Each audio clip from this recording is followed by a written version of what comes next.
and his transcendental material creation with its temporary demigods, men, and animals. When one knows these, he surpasses death and the ephemeral cosmic manifestation with it, and in the eternal kingdom of God, he enjoys this eternal life of bliss and knowledge. O my Lord, sustainer of all that lives, your real face is covered by your dazzling effulgence. Kindly remove that covering and exhibit yourself to your pure devotee. O my Lord, O primeval philosopher, maintainer of the universe, O regulating principle, destination of the pure devotees, well-wisher of the progenitors of mankind, please remove the effulgence of your transcendental rays so that I can see your form of bliss. You are the eternal supreme personality of Godhead, like unto the sun, as am I. Let this temporary body be burnt to ashes, and let the air of life be merged with the totality of air. Now, O my Lord, please remember all my sacrifices, and because you are the ultimate beneficiary, please remember all that I have done for you. O my Lord, as powerful as fire, O omnipotent one, now I offer all obeisances, falling on the ground at your feet. O my Lord, please lead me on the right path to reach you, and since you know all that I have done in the past, please free me from the reactions to my past sins, so that there will be no hindrance to my progress.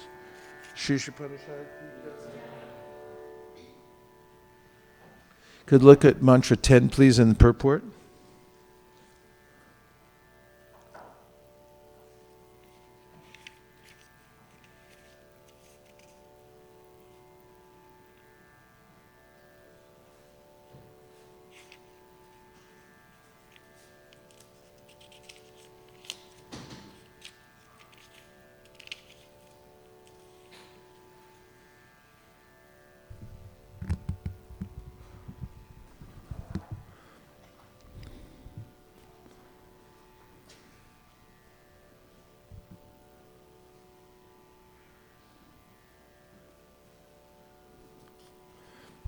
The wise have explained, a little higher for the translation, that one result is derived from the culture of knowledge and that a different result is obtained from the culture of nations. Purport.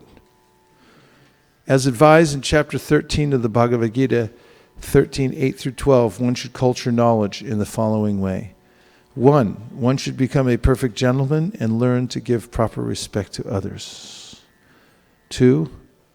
One should not pose himself as a religionist simply for name and fame. 3. One should not become a source of anxiety to others by the actions of his body, by the thoughts of his mind, or by his words. 4. One should learn forbearance even in the face of provocation from others. 5. One should learn to avoid duplicity in his dealings with others. 6. One should search out a bona fide spiritual master who can lead him gradually to the stage of spiritual realization. And one must submit himself to such a spiritual master, render him service, and ask relevant questions. 7. In order to approach the platform of self-realization, one must follow the regulative principles enjoined in the revealed scriptures. 8. One must be fixed in the tenets of the revealed scriptures. 9. One should completely refrain from practices which are detrimental to the interest of self-realization. 10. One should not accept more than he requires for the maintenance of the body. 11. One should not falsely identify himself with the gross material body, nor should one consider those who are related to his body to be his own. 12. One should always remember that as long as he has a material body, he must face the miseries of repeated birth, old age, disease, and death. There is no use in making plans to get rid of these miseries of the material body. The best course is to find out the means by which one may regain his spiritual identity. 13. One should not be attached to more than the necessities of life required for spiritual advancement. 14. One should not be more attached to wife, children, and home. One should not be more attached to wife, children, and home than the revealed scriptures ordain. 15. One should not be happy or distressed over desirables and undesirables, knowing that such feelings are just created by the mind. 16, one should become an unalloyed devotee of the personality of Godhead Sri Krishna and serve him with rapt attention.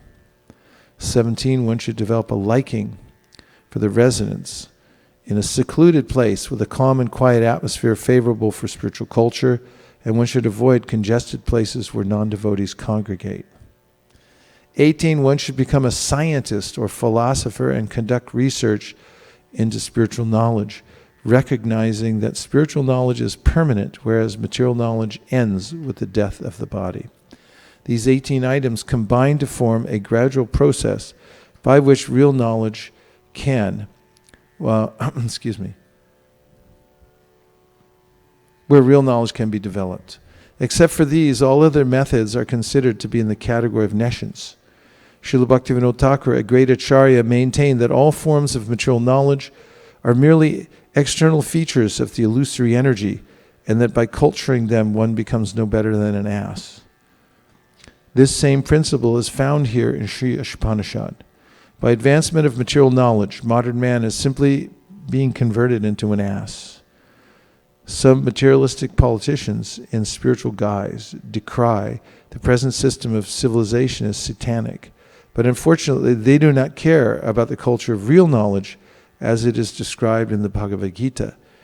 Thus, they cannot change the satanic situation.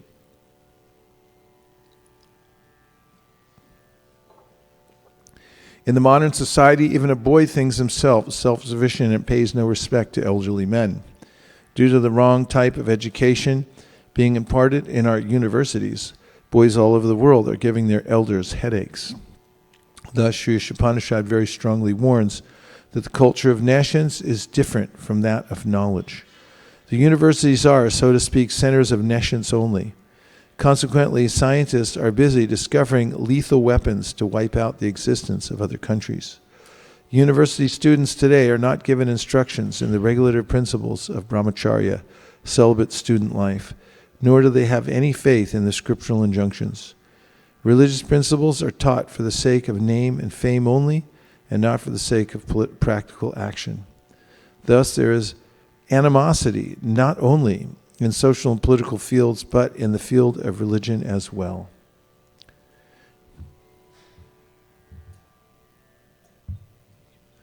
Nationalism has developed in different parts of the world due to the cultivation of nescience by the general people. No one considers that this tiny earth is just a lump of matter floating in immeasurable space along with many other lumps. That's in the Bhumi Gita, the Mother Earth personified notices that people are coming and going in the world, especially the kings consider that they are the rulers of various tracts of land, and they conquer using their military force other kingdoms, and then they rule those, and no matter how far they spread their influence, they're not satisfied. In fact, Bhagavatam says after they conquer the land, then they're interested in the sea also. And we notice from Bhumi's point of view that this is ludicrous because they're being crushed by the time factor, something that Prahlad Maharaj brings up in his prayers to Lord Nrsingadev, Nishpidyabanam upakarsha vibho prapannam, that everyone's being crushed by the wheel of time. Inexorable time takes away the possessions, the rulership over vast amounts of land and men and money, and leaves people bereft. But still they spill blood and they think that they're so mighty. Bhumi's watching them come and go and fight over a minuscule plot of land for just a few seconds from her point of view. After all, from point of view of geological time, the lifespan of a king is minute. And this nationalism also is ludicrous because if one is born in a particular place, considering that this is my land is simply in the bodily conception of life. And this is called Bhoma Ijjati. Ija means to worship, and Bhoma means the land that one was born in. So people think that because I was born here, it's a worshipable place. But this is Also, ridiculous, since we're just passing through here, and ultimately we have nothing to do with any particular nationality. But people raise the flag and they sing, and tears come to their eyes, and their hair stands on end. That, oh, I'm a member of this great nation. Nationalism has developed in different parts of the world due to the cultivation of nations by the general people. No one considers that this tiny earth is just a lump of matter floating in immeasurable space, along with many other lumps. In comparison to the vastness of space, these material lumps are like dust particles in the air. Because God has kindly made these lumps of matter complete in themselves, they are perfectly equipped with all necessities for floating in space. Can we have a verse that backs that up? Go ahead. The last sentence, quote a verse. We'll read it again. Last sentence, back up. Where was it? Because God has kindly made these lumps of matter complete in themselves, they are perfectly equipped with all the necessities for floating in space. Quote, Mike's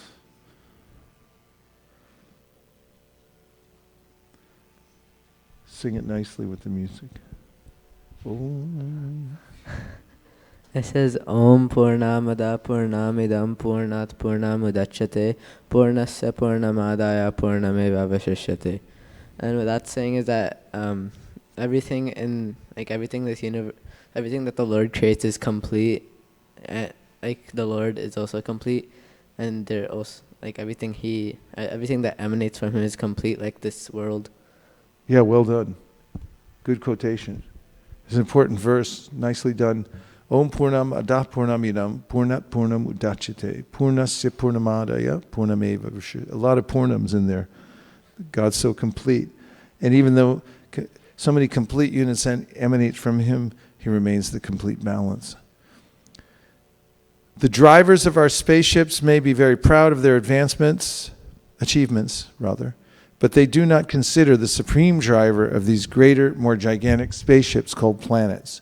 There are innumerable suns and innumerable planetary systems also. As infinitesimal parts and parcels of the Supreme Lord, we small creatures are trying to dominate these unlimited planets. A verse from the Bhagavad Gita that indicates that the living entity is struggling hard and therefore maintaining the universe. Govinda, go ahead. Give him the mic. It's just after Bhumirapo Nalo Vayu Kambano Purarivacha. Ahankar ithimiya mein bhinna prakriti ashtada Aprayamitastvanyam. Right.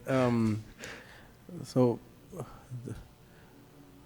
Yuko Aprayamitastvanyam prakritam vidime param jivaputam mahabaho yayedam daryate jagat. So in the Gita, Krishna says, 7th chapter, right? This 5th verse, he says that there's a way in which the living entities are trying to manipulate this material energy. They're animating it because they're struggling hard with it. It's also mentioned in the 15th chapter how the living entities are struggling hard. They're grappling hard with the material nature. Right? Verse. Give it. Mama Vansha Jiva Loke Jiva Bhuta Sanatana Mana Shastrari Indriyani Prakriti Sthani Karshiti. Yeah. Means that the living entities are struggling very hard to maintain the body, which I think which is encapsulated in. They're struggling very hard with the 6 senses, which include the mind. It starts off by saying, Mamai Vamsho Jiva Loke, they're all my parts, my separated parts and parcels. Mamai Vamsho Jiva Loke Jiva Bhuta Sanatana. Manak Shashtan Indriyani Prakriti Sthani Karshit. Karshiti means they're struggling hard to maintain. Not very good. Okay, back to the purport. Nice. The span of human life is scheduled for about 100 years. Thus we take repeated birth and death and are generally frustrated by old age and disease. Yes or yes? The span of human life is scheduled for about 100 years, although it is gradually decreasing to 20 or 30 years. Thanks to the culture of nations, befooled men have created their own nations within these planets in order to grasp sense enjoyment more effectively for these few years. Such foolish people draw up various plans to render national demarcations perfectly, a task that is totally impossible. Yet for this purpose, each and every nation has become a source of anxiety for others. More than 50% of a nation's energy is devoted to defense measures and thus spoiled.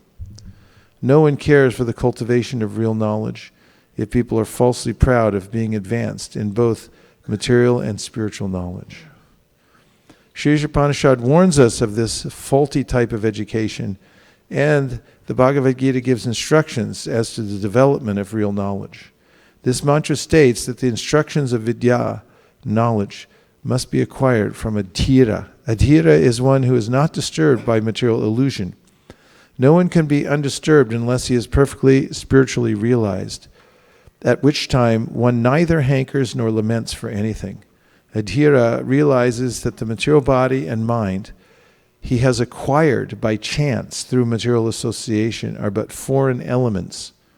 Therefore, he simply makes the best use of a bad bargain. The material body and mind are bad bargains for the spiritual living entity. The living entity has actual functions in the living spiritual world, but this material world is dead.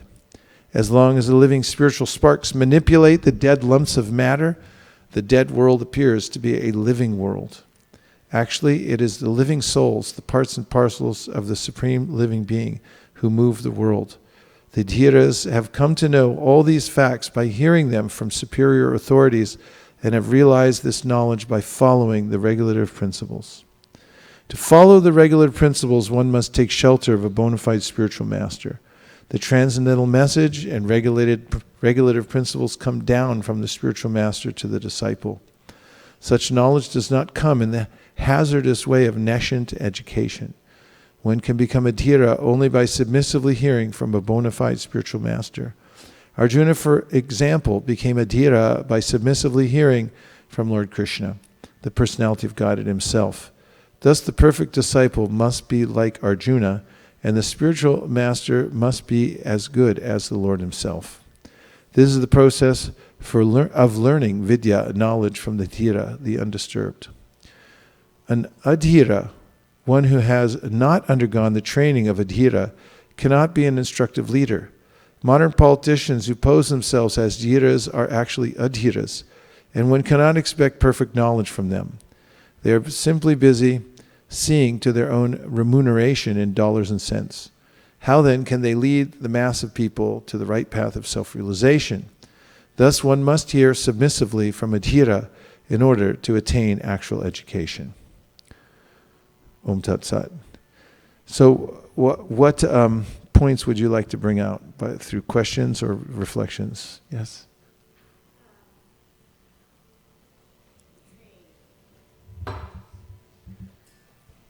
The line about how the way one becomes a dhira is by submitting to a spiritual master, and the knowledge is gained through that process, not through any sort of knowledge gaining process that one could, there's, in pedagogy we come up with all these ways that children can build knowledge, and those are fine for material knowledge, but if you apply those same cognitive processes to spiritual knowledge, but without that submission to a bona fide spiritual master, then it's not actually, you can't actually learn it. It's this kind of extra secret sauce. And it's a very hard thing to explain to someone, actually. If it's that having that experience is really like a different layer of experience of actually hearing from somebody like that. Why do you think that it's hard for people to I mean, because if I'm telling someone and they've never seen a pure devotee, then the best I can do is vouch. And my experience of having seen pure devotees is mediated through me. I'm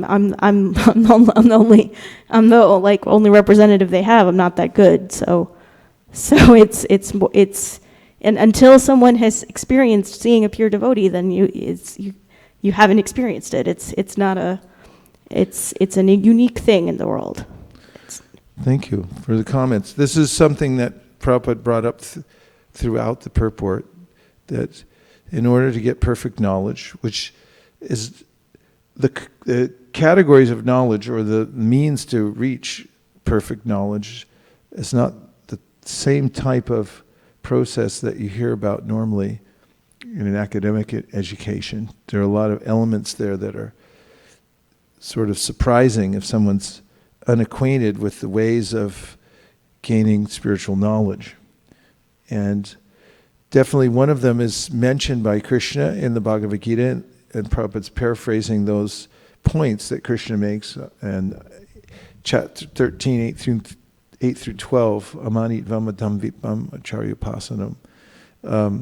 Amanitvam adam vipam himsa shantir arjavam. So one of the points is that one should worship a bona fide spiritual master. The Shastras say, Yasya Devi para bhaktir yata tevi tatagaro tasyaite katita hyarta prakashanti mahatmanaha. Only to one who has implicit faith in the Guru and Krishna, only to such a person are the tenets of Vedic knowledge automatically and simultaneously revealed. Krishna recommends also in the Gita, Tadvidi pranipatina pariprashnena sevaya upadakshanti te jnanam jnaninas tattvadarshina. That in order to understand the truth, one should approach somebody who's seen it. And what three things does he recommend one do in order to make the relationship proper in approaching such a person? According to this verse, yes. Tadvidi pranipatina pariprashnena sevaya upadakshanti te jnanam jnaninas tattvadarshina. Yes, go ahead. You got a different thing? Okay. Yes. Tadvidhi pranipatana, so he should offer obeisances. Then puriprashnena, he should ask humbly. And sevaya, he should do some service to the spiritual master. Okay, now you say why you think that's effective. Or whatever else you were going to say. So you want basically to tell why it is effective? You could say whatever you like. I had another question, but yeah. Okay, go ahead. Actually, I was thinking of that the spiritual knowledge gets to the next life as well, whereas the material knowledge stays here itself.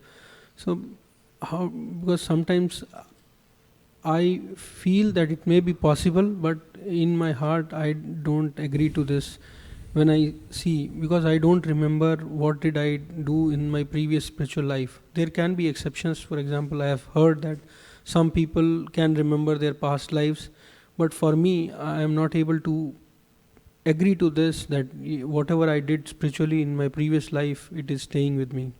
So in case you can explain and correct me.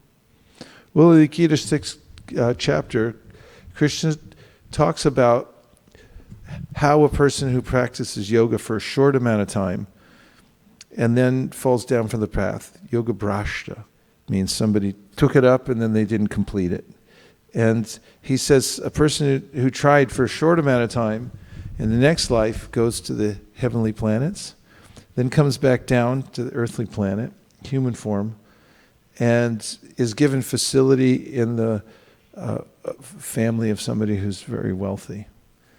The implication is that in such a place, and Prabhupada talks about this in the culture of India, there's a way in which in wealthy families they usually have their own deities, and you then get an opportunity, you have some leisure time, you're not just piling bricks all day long in order to take up spiritual life. So then, if someone's practiced for a long period of time, then such a person goes to the heavenly planets, comes back down, takes birth in the family of transcendentalists or devotees. And they come right out into the world of, like I notice here at ISV, they practically come out of the womb with kartals in their hands. It's like, where's the kirtan? It's like, hey, where'd you come from? So I don't know, some heavenly planet, but I know I was doing this before. The point is, it's not a random choice. This is very clear from the Shastra, that there's a karmana daivanetrena jantor deho papataye striya pravishta udanam pumsoreta kanashraya. This is Kapila Dev. He says that the womb that somebody takes birth in as a particle of consciousness is decided by higher authority. It's not some random thing. It's called daiva.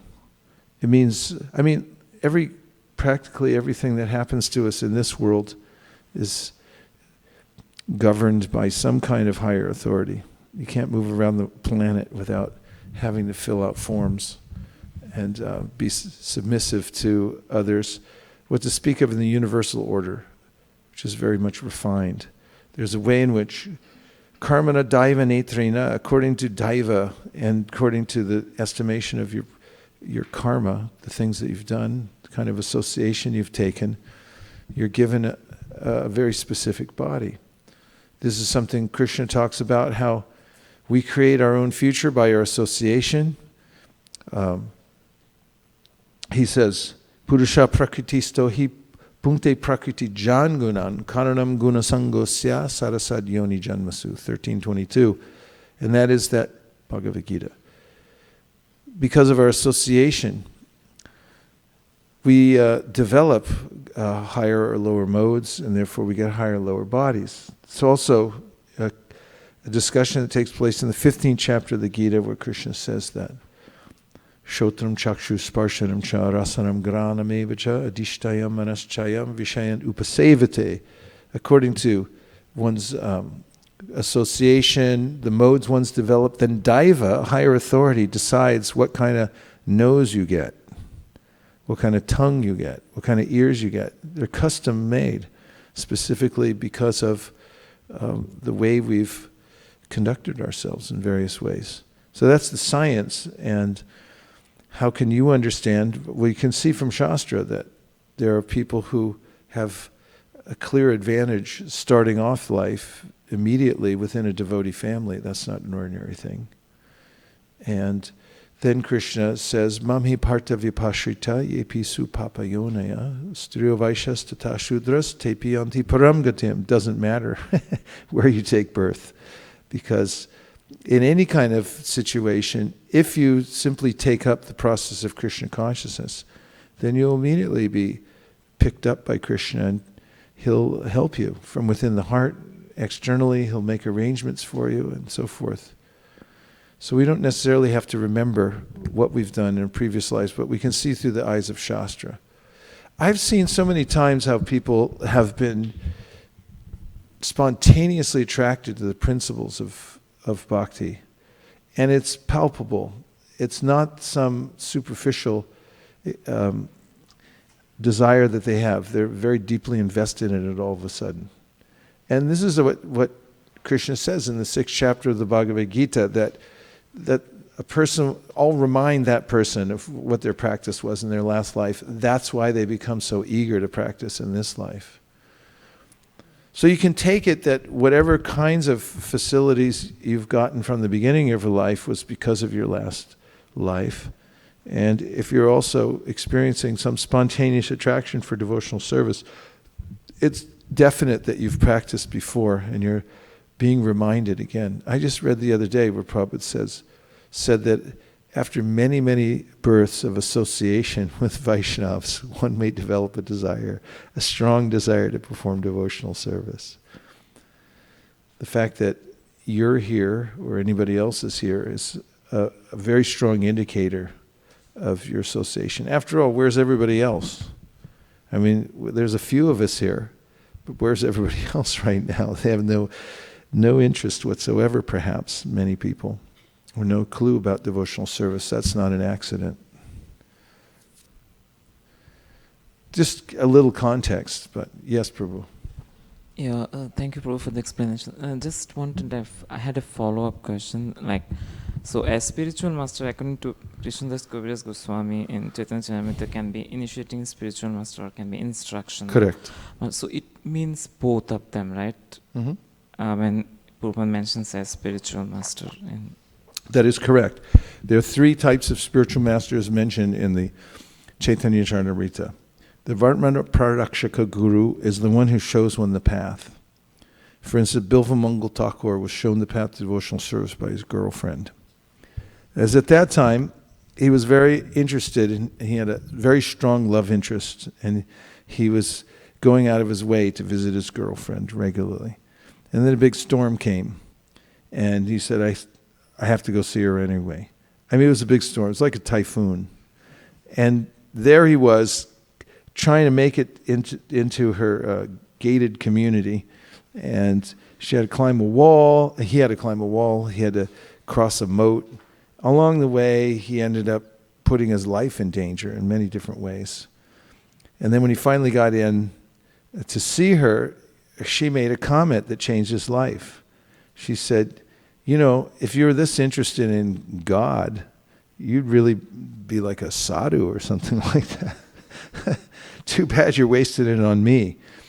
And that woke him up. Just that comment by his girlfriend, Chintamani, made him think that, wow, you know, she's right. It woke something up in him. So later on, after he became a great celebrated pure devotee, in his writings, he starts by offering his pranams to Chintamani for showing him the path as a Vartmana Pradakshika Guru. And then Kaviraj Goswami describes the Shiksha Gurus. Shiksha Gurus give instruction about how to chant Hare Krishna, basically. And they give Sambandha Gyan, knowledge about the Supreme Absolute Truth. Prabhupada says generally someone who's the Shiksha Guru, a successful Shiksha Guru for somebody later on becomes the Diksha Guru. Kind of natural. Prabhupada's godbrother B.R. Sridhar Maharaj used to say that the guru captures the disciple by shiksha, and the disciple catches the guru by diksha. Meaning that you know, the guru goes around and speaks.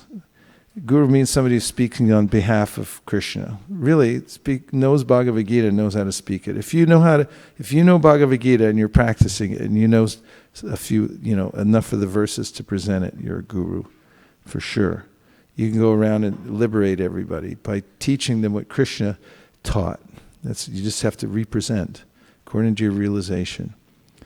And then when people hear it and they suddenly wake up and they become attached to you, then they'll come after you and they'll say, now you have to give me initiation. Then you're caught. So that's what it means. They catch each other. So then there's these Shiksha Gurus.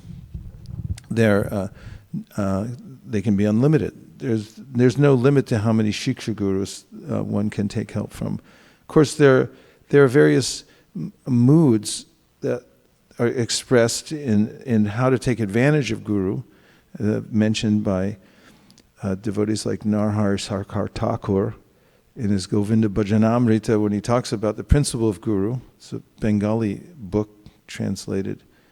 I think Bhakti Trumar translated it, the last known copy on earth. And in there's a definite relationship oftentimes between the Shiksha and the Diksha Gurus, where the disciple will also consult with the Diksha Guru or bring the information that the Shiksha Gurus are giving. Of course, it's not stereotyped. And then Kaviraj Goswami speaks about Diksha Guru. Diksha Guru means one who gives the mantras and offers initiation into the chanting of Hare Krishna. And of course, which one's more important? The one who helps one the most, and where one's getting the most inspiration and direction. Any other question about Shiksha Diksha? Production? Yes. Okay. From the purport, the one of the point was that one should not become a source of anxiety to others by the action of his body, by the thoughts of his mind, or by his words. So I want to know how by the thoughts of his mind we can become the source of anxiety for others, by the thoughts of our mind. Well, if you're thinking something, it's going to manifest externally sooner or later. If you hold on to a certain mindset, then it'll manifest in various ways. Of course, in the Kali Yuga, as Prabhupada expresses in the first canto of the Srimad Bhagavatam, we're not held responsible for the sins we commit within our mind. But the thoughts within people's minds are often expressed through their bodily activities, their demeanor, and their words. And in the Kali Yuga, Manda Sumanda Matayo mentioned by Sudha Goswami, or is it by the sages at Naimisharanya? Manda Sumanda Matayo means that in the age of Kali, people have really bad thought processes. They really don't think very clearly. They haven't considered things very well. That's why the world's such a mess. Not to be overly pessimistic, but... Thank you. Okay. And also a comment like this purport, there are so many nice points. One Isn't it? Yeah. Isn't it amazingly Amazing practical? I mean, points. it's all there in the Sri Upanishad. Yeah. It's an excellent book to distribute. I mean, just this one purport is just going through the way Prabhupada paraphrases the path of knowledge. It's so understandable and relatable, and it really makes you want to be good, doesn't it? When you hear all those things, doesn't it? Yeah. Prabhu. Hare Krishna Maharaj, the purport is like amazing. I just was appreciating, or maybe, deepest gratitude for Prabhupada. I mean, I think this issue, we should actually not be, I'm just thinking in the United Nations, this should become their basic book they should read before they start debating what How will words you they should. implement that? What are your plans? I think in the United Nations, we should distribute to all of the heads. How? Tell us the steps. United Nations, where there is a building, we can stand outside. And as they enter, give it, or, dispatch to the... To New York. To the New York. Yeah, it's the United Nations buildings in New York. Yeah. I saw it recently. Not this trip, but the last one on my way to Harlem, I saw that. Yeah. Pradyumna, I think, works there. Pradyumna Prabhu, Prabhupada's senior disciple. Yeah. So you might want to ask him. I think that you should take it up and see the ways in which you could introduce Sri Upanishad or other books to the United Nations. Do a little research. Sure, Maharaj. And come up with like 3 to 5 ideas, a way to get the Sri Upanishad into the United Nations. Okay. Sure, Maharaj. You have an idea for that. Yes. I can Not exactly tell. an idea. There was they had a panel on World Yoga Day, and there were actually a couple different devotees who spoke to address the United Nations. Okay. So there's something we find out who organized that and talk to those 2 devotees. You There were might at want least to consult her to start with. I'd have to look it up, but there were at least 2 devotees, Sundar Gopal Prabhu, and I don't remember the other person's name. Okay, let's look into Who it. actually had a whole event at the UN. We should, for the next year, think of ways in which we can get books into the United Nations, especially Sri Upanishad.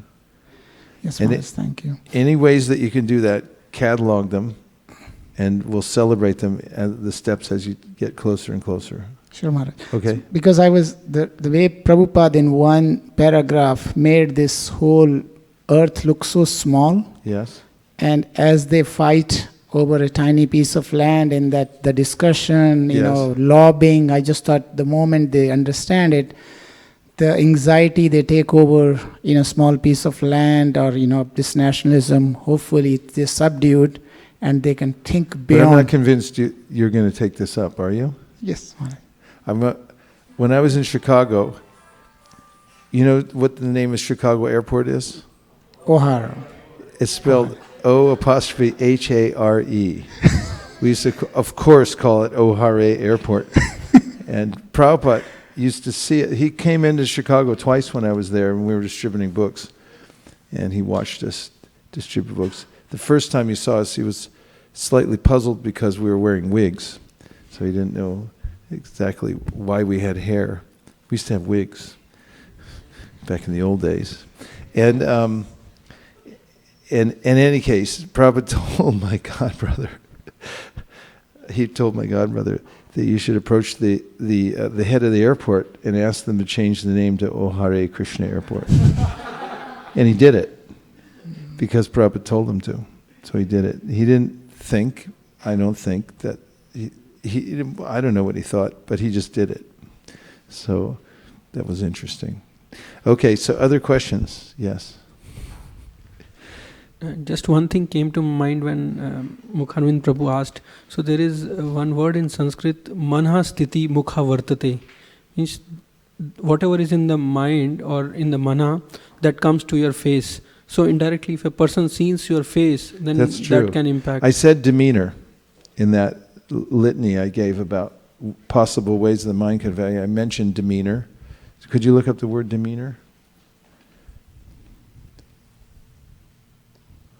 Yeah, haven't you ever been around somebody and you're like, what? You know, they didn't say anything, but what? What's the matter? It's like, I don't like what you're thinking right now. It's like, how do you know? I'm looking at you. I can see the face is the index of the mind. Okay, yes, demeanor. It doesn't give the origin, but it says that demeanor means manner, air, attitude, appearance, look, bearing, carriage, behavior, and conduct. All those things in demeanor. Okay. So any other questions or comments from the purport? Yes, Monisha. I was recently reading a book and it really reflected on the purport of this and how, and the Ishopanishad it talks about how like universities are, the students that graduate from the universities know like more about like numbers and amounts more than morals and values. And it talked about how if you sow a thought, you reap an action, and you sow an action, you reap a habit. You sow a habit, you reap a character, and you sow a character, you reap a destiny. And I thought that was really, like, it all starts with one thought, and how if we move our inspiration to the right type of knowledge, the right direction, then we can attain perfection. And also in the Srimad Bhagavatam, in the 11th canto, 23rd, 11:23:57, it talks about, the Avanti Brahmana talks about how like he crosses, like it's impossible to cross the ocean of material suffering, or like repeated birth and death. And I think the translation, it talks also about how he takes, it says, I shall cross over the insurmountable ocean of nations by being firmly fixed in the service of the lotus feet of Krishna. This was approved by the previous acharyas who were fixed in firm devotion to the Lord, Paramatma, the Supreme Personality of Godhead. And I thought how Davanti Brahmana had taken the right inspiration and he followed in the footsteps of the previous acharyas, so he was able to have the faith to cross over this ocean of nations. So I just thought. The Pandit is on fire tonight. Haribol. Very nice. That was good. That was really good. Thank you. Yes, Shraddha.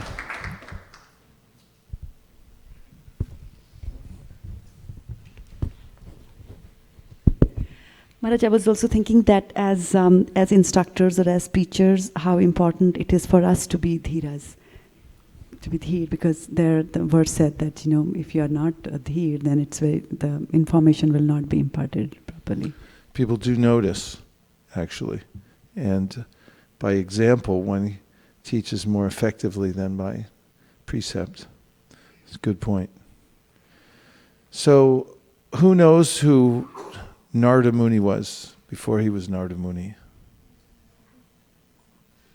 Yes. He was a son of a maidservant. Go ahead, give him the mic. He was a son of a maidservant. Actually, that's the right answer. But what was he before that? Do you know what he was before that? No idea. Yes. He was a Gandharva. He was a Gandharva. And it's kind of not just an instructive story, but also an encouraging story, because oftentimes we see a pure devotee, and then we think that he's always been a pure devotee, but we see the life of Narada Muni, as mentioned by himself in the Srimad Bhagavatam 7th canto, that Narada in his previous life, at least the life he talks about before he became the son of a maidservant, was a Gandharva. And he had a really beautiful face, and he had a great voice. And he used to go to all the kirtans. But he didn't really have any knowledge of kirtan, so he used to sing bhajans about the demigods. And he did so in an assembly of pure devotees who took umbrage at his mistake. Which mistake would that be according to the 10 offenses? Consider the names of demigods like Lord Shiva or Lord Brahma to be equal to or independent of the names of Lord Vishnu. And what's a verse that backs that up? Okay, give the mic. It's in the shloka book.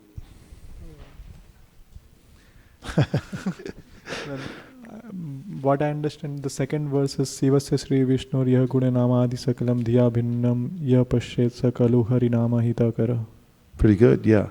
Okay, but that just names what the offense is, right? Where is it in the Shastra elsewhere that it mentions this principle? Clue Brahma Shivadi Dvaivutai. Yes. Yastu Brahmadi Devatai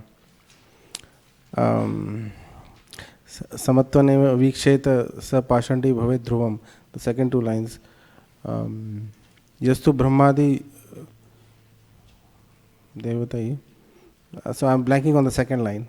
Yastu Narayanam Devam Brahma Rudradi Daivatai.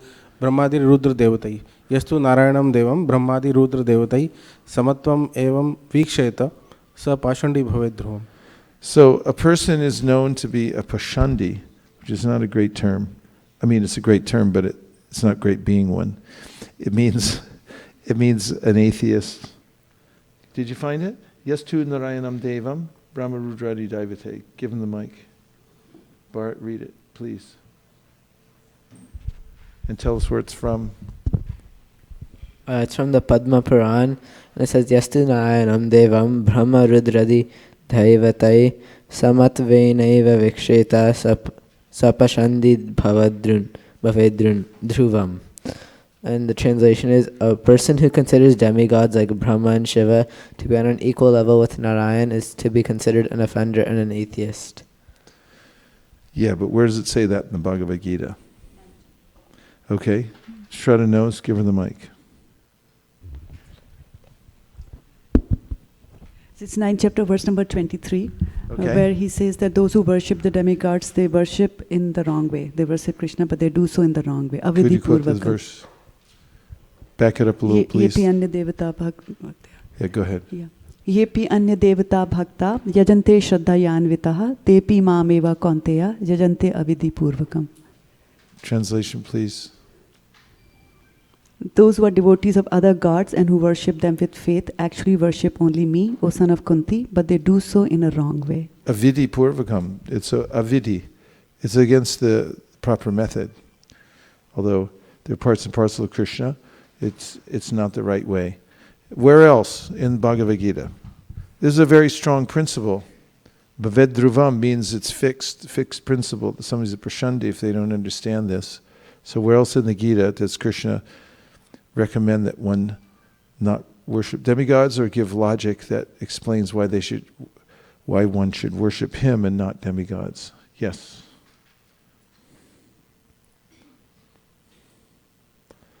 In the 7th chapter, 23rd verse, yes, he says, Antavatu phalam tesham tad bhavatyalpamedasam devan deva yajo yanti mad bhakta yanti mamapi Men of small intelligence worship the demigods, and their fruits are limited and temporary.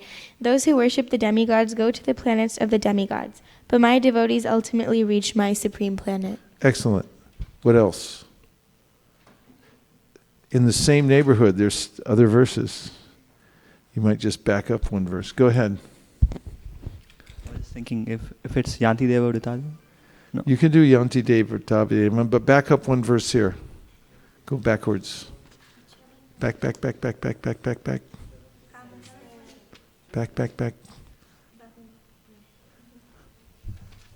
There it is. Sataya Shadaya Yuktas Tasya Ardanam Ihate Labate Chatata Kaman Mayaiva Vihitan Hitan. And the translation is, endowed with such a faith, he endeavors to worship a particular demigod and obtains his desires, but in actuality these benefits are bestowed by me alone. Strong point. And go one more back. This section is a treasure trove for those who want to explain why one should focus one's attention fully on Krishna. How about this one? Let's say it together. Yo yo yam yam tanum bhakta shradayarchitum ichchati tasya tasya chalam shradham tameva vidadham yaham. I'm in everyone's heart as the super soul. As soon as one desires to worship some demigod, I make his face steady so that he can devote himself to that particular deity. Back one more time. You have a point. Uh-oh, this is good stuff. Let's hear the passing the mic. Start over. Dangerous. We heard the word dangerous. It's very dangerous to have even a momentary attraction to the demigods before one has an attraction to Krishna, because, you know, if it was up to me and I had a momentary attraction, well, I have momentary attraction to all kinds of things, but then he kicks in and says, okay, go for it, and man, then you're in the wrong path. Yeah. Of course, you know, in the overall scheme of things, there's a way in which the Vedic project is huge, and if somebody's worshiping devas for elevationism, and they're following the Shastra, then there is some conception about how one might develop faith in the devas and in the Shastra and then think, oh, the whole thing has some effect. But in general, for pure devotees, absolutely it's a diversion of one's energies away from the root. Yes? I guess on the flip side, I've met at least 3 devotees who've told me, we always ask people, how did you find Krishna? It's like a family tradition. And I have at least 3 good friends who are now, you know, Mahaprabhu's camp, but they came as Shaivites. Yes. They started with an attraction to Lord Shiva. Sure. And Shiva takes care of his people with and Vaishnavanam Yatha Shambhu. The whole premise, but one of the main themes of the Brihad Bhagavatamrita is that Kamakshi Devi was the deity worshipped by the Brahman from Jyotishtapur. And he, in a dream, had a visitation from Kamakshi Devi, who gave him a mantra. And what was that mantra? It was a Gopal mantra. It was a Krishna mantra, and said, here, take this, it's a gift. And so, because he got it from the deity, although he had no idea what it was really, he started chanting the mantra and was able to have darshan with Gopal. And the mantra started taking him, you know, to various realms in order for him to, on his circuitous route, find the Supreme Personality of Godhead. But it came from Kamakshi Devi. Of course, what we're talking about here is really having a clear idea of the hierarchy, and that Krishna is the source of all the devas, and they're simply parts of him. Even their names are borrowed names from him. It's not illegal to worship the demigods if one has a clear idea that they are all parts of Krishna and they're his servants. And we have examples of this. And Prabhupada mentions what I just said, that unless one has this idea that they're the same or they're completely different from one another. For instance, Rukmini, before her abduction by Krishna in the special way that he married her by dragging her away from Shishupal and everybody else, was praying to Durga, as was the custom, right? And what was her prayer? Please get me out of here. Please let Krishna appear and kidnap me and take me away. And the young gopi girls, of course, were doing the similar thing and making their worship, and their prayer was, please let me become Krishna's wife. So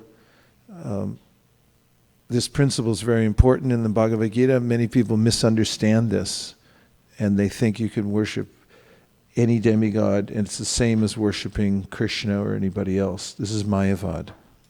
And it's very prevalent in the world. People don't understand the position of demigods, nor do they read the Bhagavad Gita, apparently, which is is the most important Shastra for understanding clear knowledge about how to worship Krishna and that he's the Supreme Personality of Godhead. So, yes, Shraddha. But I was thinking that even in the Ishopanishad later, it also talks about that it's not the same to be worshipping one who is supreme and one who is not. Anyad eva hur sambhava. That's true. Let's look at that verse. It's verse number 13, I think, 1-3.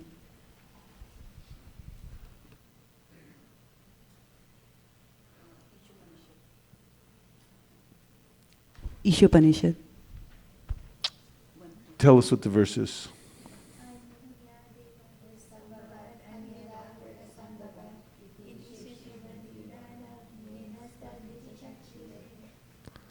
Anyad evahu samvavad, anyarahur asambhavat, iti shushumatiranam yenas tadvichakshire. And the translation is, it is said that one result is obtained by worshipping the supreme cause of all causes, and that another result is obtained by worshipping what is not supreme. All this is heard from the undisturbed authorities who clearly explained it. Is that the verse you wanted? Purport. The system of hearing from undisturbed authorities is approved in this mantra. Unless one hears from a bona fide acharya who is never disturbed by the changes of the material world, one cannot have the real key to transcendental knowledge. The bona fide spiritual master who has also heard the Shruti mantras or Vedic knowledge from his undisturbed acharyas never presents anything that is not mentioned in the Vedic literature. In the Bhagavad Gita 9.25, it is clearly said that those who worship the Pitris, or forefathers, attain the planets of the forefathers. That the gross materialists who make plans to remain here stay in this world, and that the devotees of the Lord who worship none but Lord Krishna, the supreme cause of all causes, reach him in his spiritual sky. Here also is Sri Ishopanishad. Here also in Sri Ishopanishad, it is verified that one achieves different results by different modes of worship. If we worship the Supreme Lord, we will certainly reach him in his eternal abode. And if we worship demigods like the sun god or moon god, we can reach their respective planets without a doubt. And if we wish to remain on this wretched planet with our planning commissions and our stopgap political adjustments, we can certainly do that also. Nowhere in authentic scriptures it is said that one will ultimately reach the same goal by doing anything or worshiping anyone. Such foolish theories are offered by self-made spiritual masters who have no connection with the parampara, the bona fide system of disciplic succession. The bona fide spiritual master cannot say that all paths lead to the same goal and that anyone can attain this goal by his own mode of worship of the demigods or of the supreme or whatever. Why can't a spiritual master say that all paths lead to the same goal and that one can attain this goal by his own mode of worship? What prevents a spiritual master from doing that? Yes, Shraddha. Because then you're not following the acharyas and the sampradaya. Okay, can you say more about that logic? You're on the right track. if you're creating your own mode of worship, then it's not a bona fide way of trying to advance in your devotion. It defies the very definition of a guru or a spiritual master, right? Because Krishna is the Adi Guru. This is mentioned in the section of the Bhagavatam about Matsya Avatar. There's a wonderful verse there about how Krishna is the Adi Guru, means the original guru. And anybody else who follows Krishna and who represents what Krishna says is also considered a guru because of being a representative of the Adi Guru. So why is it that it's important that we follow what Krishna says and not some person who's affected by the three modes of material nature? Please go ahead. Put forth your theory. So those who are under the modes of material nature, we have got material senses in which have got 4 defects. We make errors, we have imperfect senses, we have a tendency to be illusion, we make errors, and we have a tendency to cheat. Cheating. So what if somebody is an ordinary person who is under the 3 modes of material nature, controlled by the modes of material nature, but doesn't say anything of his own creation, but simply repeats what he hears from Krishna in the Bhagavad Gita and from the bona fide spiritual master, who we've heard from Shraddha is one who follows Krishna in the Bhagavad Gita. What happens in that case? Could somebody be effective? Could their words be effective if they are conditioned by the modes of material nature? They have these 4 defects, yet they don't speak on their own behalf. They simply repeat what Krishna has said or what the bona fide spiritual master has said. Your demeanor is showing me that, see, I can tell what his thoughts are by looking at his demeanor. I'm being affected by his thoughts, not in a diverse way, but in a good way. I was actually thinking about the previous I see. thing, which... okay, go so ahead. in Bhakti Rasamrita Sindhu, this Shruti Smriti Puranadi Pancharatra Vidimvina Ekantaki Harer Bhakti Utpateva Kalpate. If any path doesn't follow Shruti Smriti Puranadi, in Puranas, that is nothing but a mere disturbance in the society.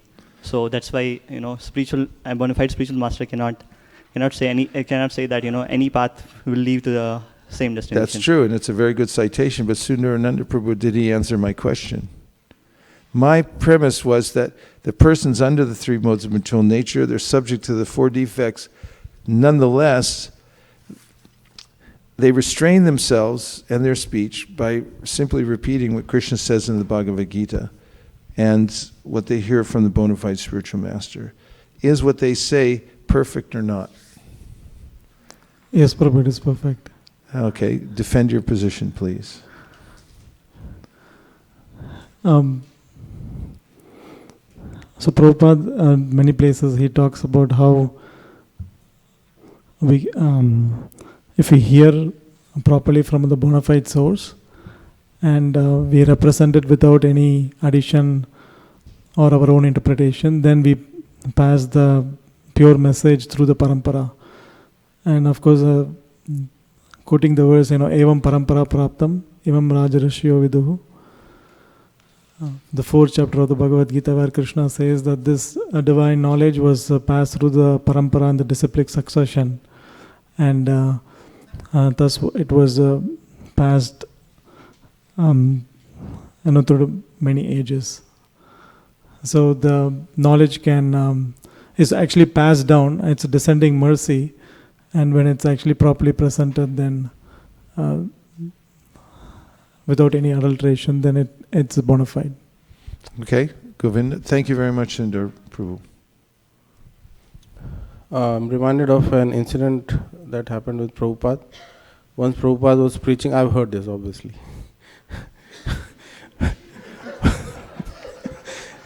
So once Prabhupada was preaching, and there was a person in the audience who was challenging him very much. He says, "Why should we believe you? Do you think you are perfect?" But Prabhupada came back with the response, "No, I'm not perfect, but I'm speaking the words of a perfect person. That's why you should believe me." This is the point. And he also said, "I'm not liberated." He said, but because I'm repeating the words of Krishna, who's eternally liberated, therefore my speech is perfect. So the principle, yes, go ahead. Yeah, and Bhagwan is perfect because Bhagavatam says it is full of such statements. Vasudev para Veda, Vasudev para Makha, Vasudev param Jnanam, Vasudev param Tapah, Vasudev para Yoga, Vasudev para Kriya, Vasudev paro Dharma, Vasudev para Gati. So he is the best. Even Arjun says that. So anyway. Pram Brahma, Pram Dhammo, Pavitram, Paramam Param, Purusham, Shashvatam, Divyam, Adidevam, Ajam Vibhum. Yeah. Okay, good. And Shraddha definitely got something here, because I'm feeling her thoughts through her demeanor, and you got more, okay.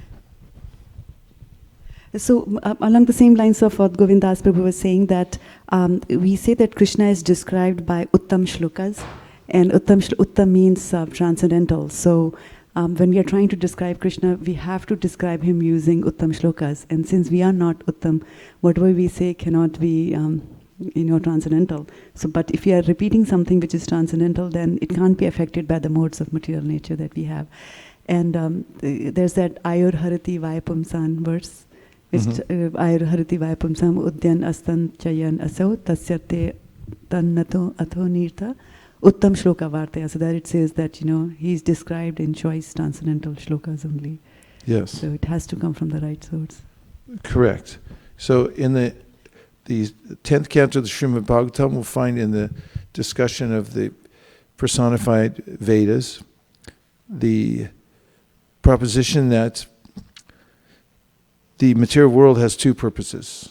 One purpose is for material enjoyment, the other is for liberation. And the question comes up that how is it that those who have material bodies and senses can perceive transcendental sound or transmit it, since they are using material instruments, but to speak of the fact that that sound has to transfer itself or be transferred through a material medium. For instance, the air carries the sound and it touches the ear and so forth. And who knows what the answer to that question is? You only get full credit when you use the microphone. It's all right.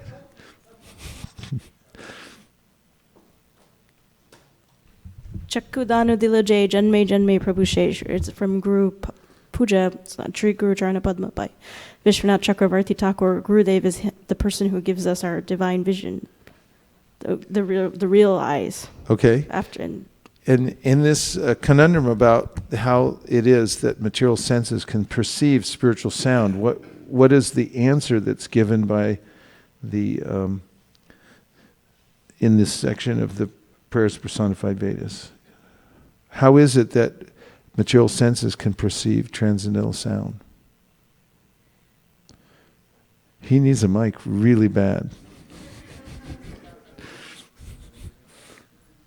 This is lobe. Greed. Okay, go ahead. So I was not thinking about 10th canto, actually I was thinking about Bhakti Rasamrita Sindhu. Atha Shri Krishna Namadi Nabhaved Grayam Indire Sevanmukhi Jivado Swayam Eva Spurtiyada. By the material senses it's very difficult to perceive the Lord, but when one renders service by taking Lord's name and eating prasadam, then one can understand the Lord. That works. What was the specific point that's made there? Pravishta Karna Randhrena Swanam Saruruha Dhunoti Shamalam Krishna Salyasya Sharat. Good. Well, tell us why you're citing that verse, please. So how does it apply to the question about how much... The question was, how does sound vibration, transcendental sound vibration, purify us? No, the question was, how could you actually transmit transcendental sound vibration in a material medium?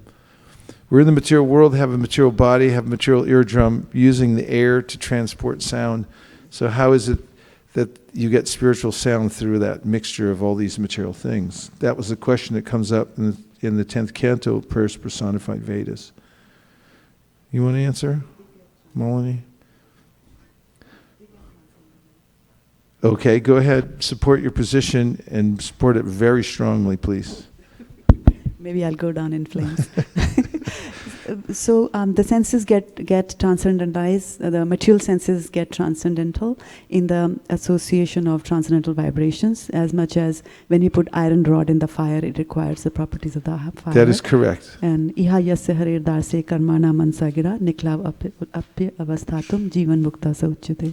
So even in this world, although they seem to be in a material body, but they're actually... One more verse from the Bhagavad Gita. Brahmarpadam, Brahmahavir, Brahmagnau Brahmanohutam, Brahmaivra, Tena Gantavyam, Brahmakarma Samadhina. Whatever you use in the service of Brahman becomes Brahman itself.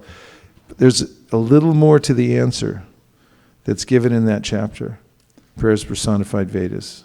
Who's a big fan of that chapter? We should have a fan club.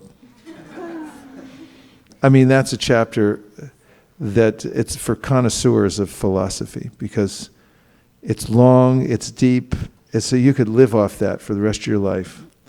I mean, it's really relishable, that chapter. It comes right after all the Krishna's sweet, sweet pastimes. Just to make sure you don't start thinking that this is some kind of fairy tale or something like that. It's nailed down tight in the philosophy there. The answer that's given there is because Krishna is a person, and he's very much aware of his entire creation, and therefore he can interpret the intentions of the person who's speaking Krishna Katha.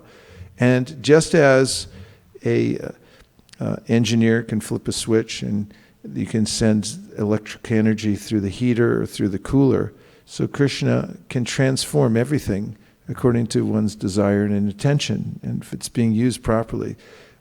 Tesham satata yuktanam bhajatam pritipurvakam dadami buddhiyogam tam yenama mukpayanti te. Krishna's there within the heart. He says very distinctly that he understands when somebody's sincere and they're trying to do devotional service to please him, and therefore he gives the intelligence by which they can come to him. And Prabhupada mentions in that chapter, Prayers Personified Vedas, it's a referendum on whether God's personal or impersonal. And then he explains that if he's personal and he's in full control of his creation, and of course he's omnipotent, he can transform the energies and make himself known. Of course, this is a really important point, because how is it that the limited can know the unlimited? And the only answer to that, not only in ontological terms, our relationship with God, but even in this world, how do you get to know more about a person who's superior to you? There's only one answer. You have to submit. You can't do it by force. And only until that person agrees that I'm going to reveal myself to you. So Krishna therefore says, Bhaktyamam abhijananti yavan yaschasmi tatvata tatumam tatvato gyatva vishite taranantaram. Only way that you enter into understanding me is through bhakti and submission. And that's when the unlimited decides to reveal himself to the limited, then who's to stop him? Who can say that he can't do that? Obviously he can reveal himself as much as he likes.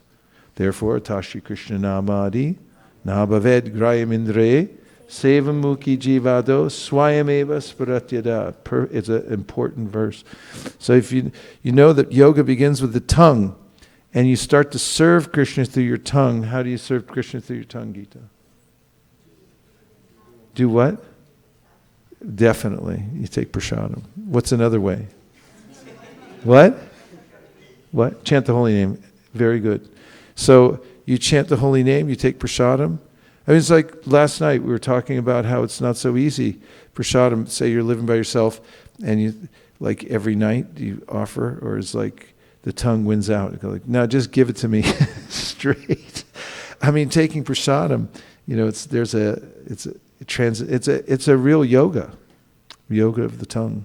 And Krishna, when he's pleased, when he sees that this person's trying to please me, it's very personal. Then he reveals himself.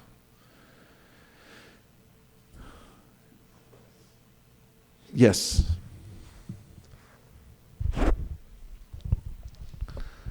Ruchi, there was one more verse when Oh, you good. were asking about the how people with imperfect senses of their right. I'm this sorry, I is- missed that. Just go right ahead and say it again. This is from Srimad Bhagavatam 1.5.11, Tadvag Visargo. In that translation, on the other hand, that literature which is full of descriptions of transcendental glories of name, fame, form, pastimes, etc., of unlimited Supreme Lord, in a different creation, full of transcendental words directed towards bringing about a revolution in the impious lives of this world's mysteric civilization.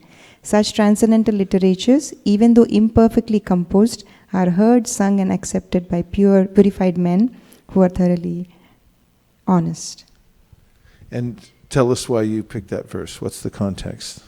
So, the previous purport that we were reading from Ishopanishad, it is said that you should follow a guru who is bona fide, and then and I was just reflecting. Srivatsa was talking to me last week. He was telling that he's doing a dissertation kind of a thing with his mentor at school, and he was saying something about Bhagavad Gita, and which he have never read Bhagavad Gita, but he was giving commentary about Bhagavad Gita. So I was just reflecting back, and then one of my colleagues sent me a video about somebody preaching about Hinduism, and they were taking part of the verses of the scriptures and leaving out the rest of it. So I was just thinking how bona fide literature is so important, and the devotees were actually trying to really glorify Krishna, even though their composures are imperfect, but still it is accepted as the highest true. Yes, yes. To the best of one's ability. At the end of the Chaitanya Charitamrita, we find a very beautiful poetical section where Kaviraj Goswami is saying that now, is it Chaitanya Bhagavat, I'm thinking? Yeah, that this small red-beaked bird has tried to describe the glories of Chaitanya Mahaprabhu. Birds fly in the sky as high as they're able. The sky's unlimited, but birds, they go as high as they can, according to their ability. So I said, according to my ability, I've described as much as possible. And Prabhupada quotes this oftentimes to say that it's not that you have to glorify the Lord completely, because who can do that? However, if you do to the best of your ability, then Krishna will be pleased. And even if you have just a little bit of ability to do that, but you do it sincerely, then the process of purification takes place. Because Krishna notices how one's sincerely trying to glorify Him. Because He's a person. He's there within everyone's heart. Yes, from the internet. This is Bhakt Alex Zaharinov. Oh, good. And he's quoting from Srimad Bhagavatam, 10th canto, 1st chapter, verse number 4. Nirvritta tarse upagiyamana. Okay. That verse. 10.1.4.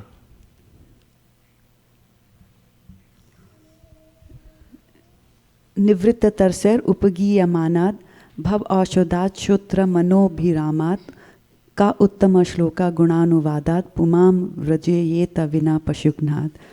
Glorification of the Supreme Personality of Godhead is performed in the parampara system. That is, it is conveyed from the spiritual master to disciple. Such glorification is relished by those no longer interested in the false temporary glorification of this cosmic manifestation. Descriptions of the Lord are the right medicine for the conditioned soul, undergoing repeated birth and death. Therefore, who will cease hearing such glorification of the Lord except a butcher or one who is killing his own self? And what was the context in which she was giving this verse? I'm kind of just thinking that at the time when you were asking Shraddha about, when we are preaching, why should we preach? Why can we not just speak from our own thing? Why do you follow disciplic suggestions? That's Okay. That time. Okay, good. I want to go back to the first Upanishad verse, and we'll just look at the summarized points Prabhupada makes of knowledge. That was Upanishad text number 10. Is everyone okay? Okay. So go to the purport, and Just listen to several of these to get an idea of the process of knowledge, the culture of knowledge. And number one should be a perfect gentleman and learn to give proper respect to others. So this is civility, and incivility is very costly. It causes damage in the social fabric, and also disturbs people to no end. So being a perfect gentleman, to learn to give proper respect to others. And this is something that's also mentioned in various places, that one can live a perfectly progressive life if one learns how to give proper respect to others. Who can think of a place in Shastra where a guru gives a disciple instruction to learn how to properly respect others, and by doing so, become properly situated in life and in spiritual advancement, and make spiritual advancement? Okay, can't you tell what I'm thinking? I'm thinking of Dhruva Maharaj, and who instructs him to learn to respect people properly. Yeah, what does he say? Let's look at it. Just find the verse. It's not in your shloka book, I guarantee you, but if somebody wants to grab the book off the shelf in a heroic act, he's already got it. Okay, what is it? 4:8:34. How did you do that? I mean, we got the super pundits up in front tonight. 4:8:34. He knows it right off the top of his head. Some kind of magic going on up here tonight. 4:8:34. Okay. Gunadikan Budam Lip said, Anukrosham Gunadamat, Maitram Samanad, Anvichen Na Tapar Abhibhuyate. Translation. No, look at the word for word.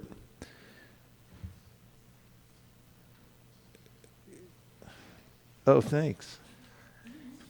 We have it right here. We're awash in transcendental literature here. Guna, Adikat, one who is more qualified. Mudam, pleasure. Lipset, one should feel. Anukrosham, compassion. Guna adamat, one who is less qualified. Maitrim, friendship. Samanat, with an equal. Anvichet, one should desire. Not. Tapai, by tribulation. Abhibhuyate, become affected. Translation, every man should act like this. When he meets a person more qualified than himself, he should be very pleased. When he meets someone less qualified than himself, he should be compassionate toward him. And when he meets someone equal to himself, he should make friendship with him. In this way, one is never affected by the threefold miseries of this material world. I have a question for all of you. How is it that one can become free from the miseries, threefold miseries of the material world? And we have the answer here.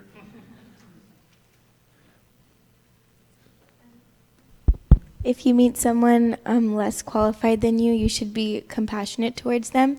And if you meet someone as qualified as you, you should make friendship with them. And if you meet someone more qualified than you, you should be very pleased. Very pleased. Okay, excellent. This is the means by which one is never affected by the threefold miseries of the material world. Ananta, what do you think? Do you like that verse? I'm going to read the purport. Purport. Generally, when we feel someone more qualified than ourselves, we become envious of him. When we find someone less qualified, we deride him.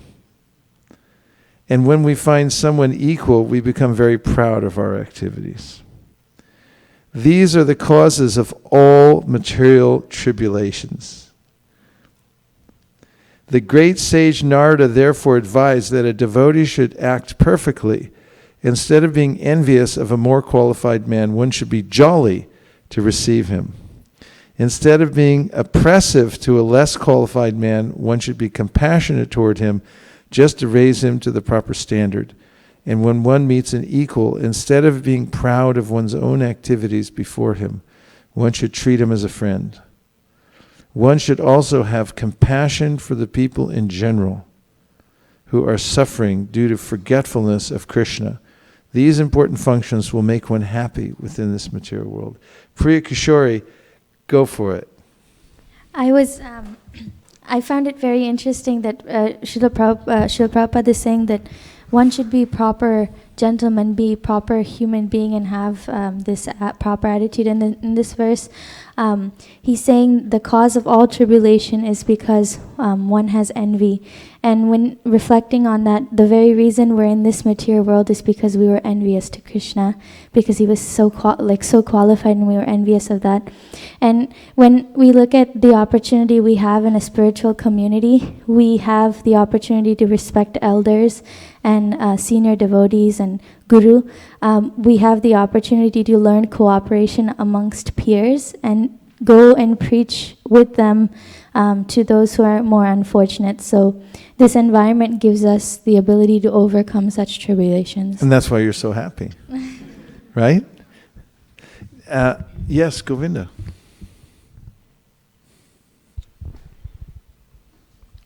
It was there a minute ago.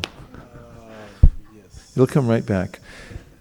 Any practical realization of this? You've got it. Okay. Yeah. So as the Tapatra Unmulanam is also mentioned in 1.1.2 and of Srimad Bhagavatam, right? So, but just by reading Srimad Bhagavatam, we can actually eliminate the threefold miseries of life. Yes. Tapatrayan Mulanam. Yes. Yes, Shraddha, go for it. I was saying that also in the Prasadam prayers, the extra verse that we have from Bhagavatam, it also says that if you put on the garlands that have been worn by the Lord, or the clothes that he wears, or food that has been left, then also Maya does not have effect on you. Yes. So it's remarkable, isn't it, that this is one of the features of knowledge. It's very practical. That's why I wanted to go back to the Sri Upanishad purport, because the first step, and it's very deep, in attaining equilibrium in this world and actually becoming free from the fetters of the modes of material nature, is to act properly in one's relationships. Priya again.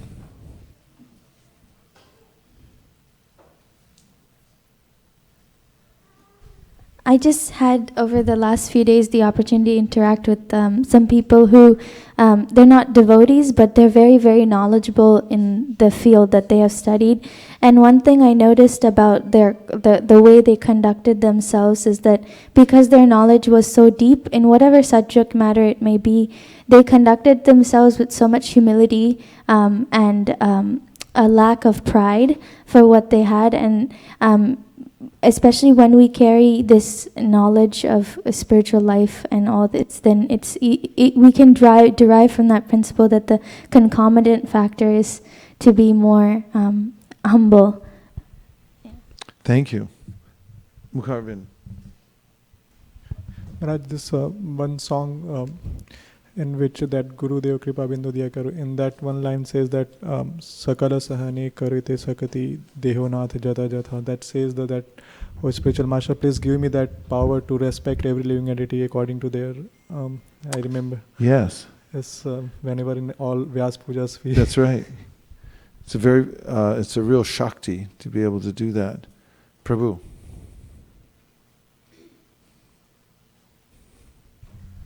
Maharaj, I was remembering Radhika Raman Prabhu's lecture last year, where his seminar on forgiveness, where he mentioned a very nice point that in the Trinadapi verse, out of Amanina and Manadena, not expecting respect and giving respect to all others. Not expecting respect is somewhat tougher, but giving respect to others is easier. At least we get some reciprocation. We also that's what he mentioned. So at least if we begin practicing that, then Amanina also can come naturally, gradually. Yeah, that's such a nice point. Thanks for bringing that up. And I just wanted to and when I think of that verse, Trinadapi Sunichena, and the translation that one should be ready for these things, it always reminds me that, we get ready for so many other things. Before you walk out the door, he's like, do I look okay? It's like, is this straight? But am I ready as I walk out psychologically to not take respect from others or expect it? Or am I ready to give respect to others? So this is one of the tenets of knowledge and of being in a state in which one could commune with the holy name, is to keep oneself in that humble position, and that's really what it means. So that's something that one could put on the inventory to check before one walks out the door and interacts with others, including one's spouse. Come on, smile. All right. Was there one more point before I use up all the time for our kirtan? Yeah.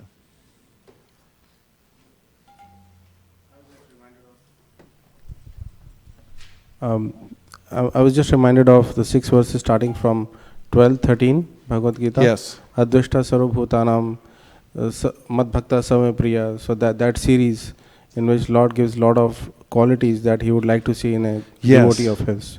Yes. So I think that should be our manifesto for ISV. Let's do that. Let's study this and some of the other places where Krishna mentions the qualities that he would like to see in others and that gives him happiness. Why don't we all study that and make that our manifesto and the beacon for our practice and the ways we conduct ourselves in life? What do you all think? You agree, eh? So let's start it in earnest today, and we'll practice this showing respect to others and not expecting respect in turn. And we'll look at all the other tenets. And so start making notes of these things before the weekend, of any of the qualities you see that Krishna mentions that are especially endearing to him. And then we can share and try to actually practice it before we get here on Saturday. Okay? Let's try it and see what happens. Thank you. Nama Om Vishnu Padaya Krishna Preshtaya Bhutale Sri Mate Bhaktivedanta Swami Niti Namine Namaste Saraswate Deve Gauravani Pracharine Nirvishesha Shunyavadi Paschatya Deshatarine Jaya Shri Krishna Chaitanya Prabhu Nityananda Shri Advaita Gadadhara Shivasadi Gaura Bhakta Vrinda Sadhusanga 1.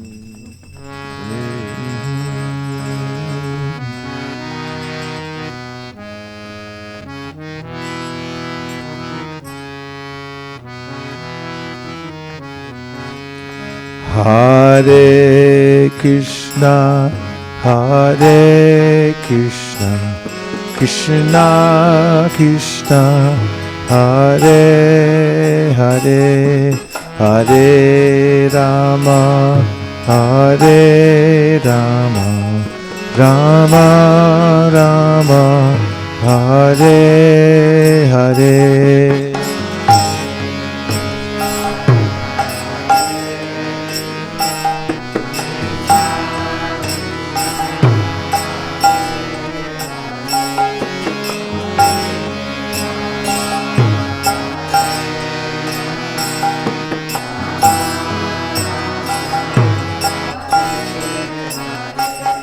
Hare Krishna, Hare Krishna, Krishna Krishna, Hare Hare, Hare Rama, Hare Rama, Rama Rama, Hare Hare.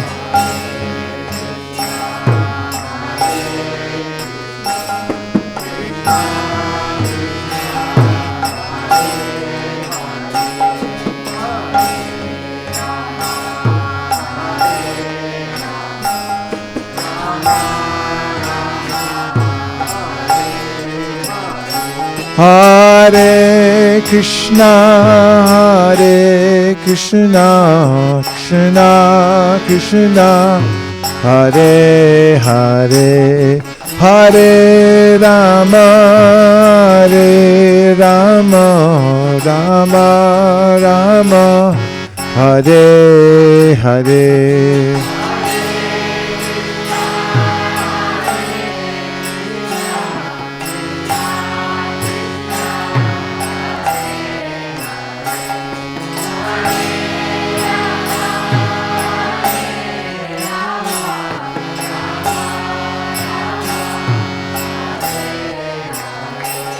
Hare Krishna, Hare Krishna, Krishna Krishna, Hare Hare, Hare Rama, Hare Rama, Rama Rama, Hare Hare.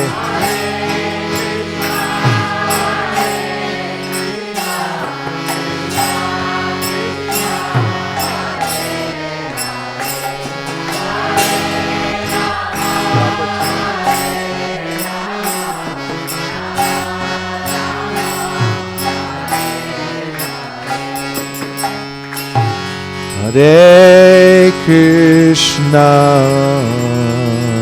Hare Krishna, Krishna Krishna, Hare Hare,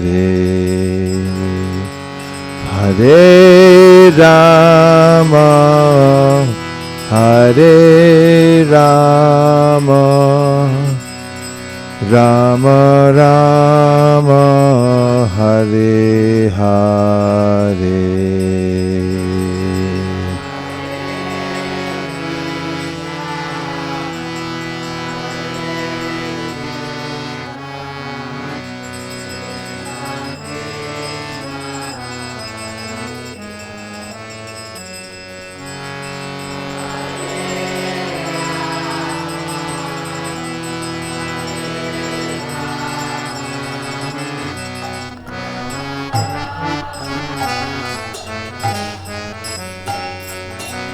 Hare Krishna, Hare Krishna, Krishna Krishna, Hare Hare, Hare Rama, Hare Rama, Rama Rama, Hare Hare.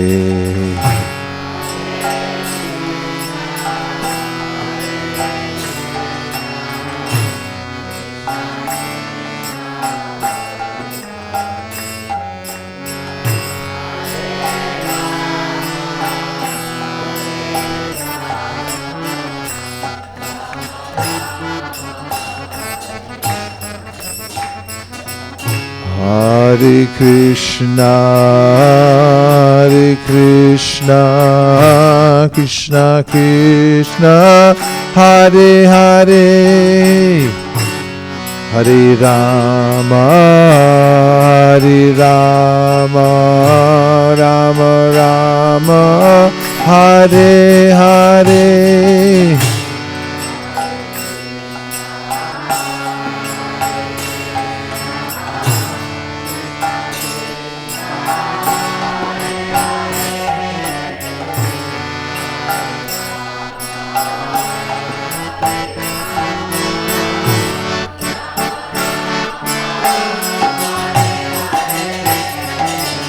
Hare Krishna, Hare Krishna, Krishna Krishna, Hare Hare, Hare Rama, Hare Rama, Rama Rama, Hare Hare.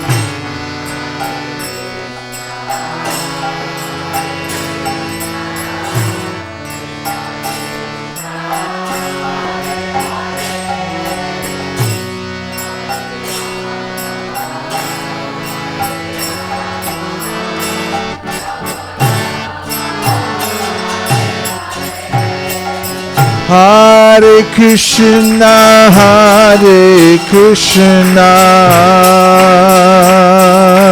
Krishna Krishna, Hare Hare,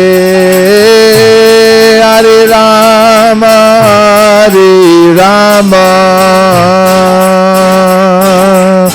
Rama Rama, Hare Hare.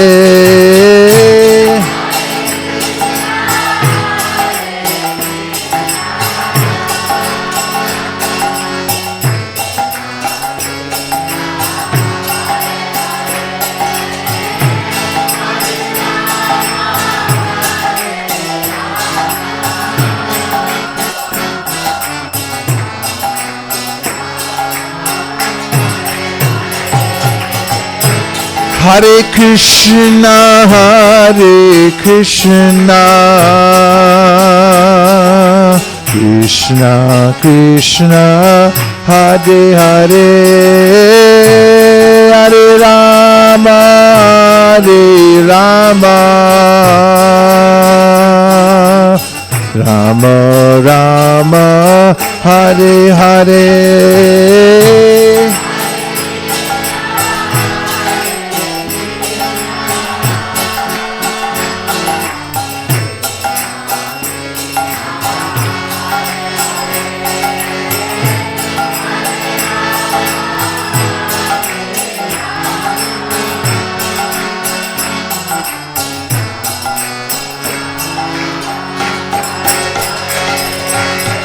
Krishna Hare Krishna, Krishna Krishna Hare Hare, Hare Rama, Rama Rama, Hare Hare.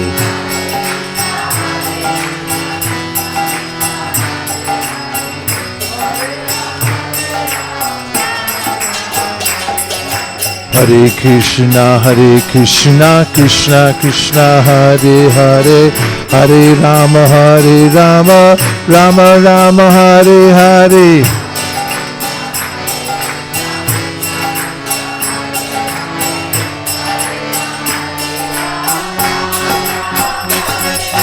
Hare Krishna, Krishna Krishna Hare Hare, Hare Rama, Rama Rama, Hare Hare.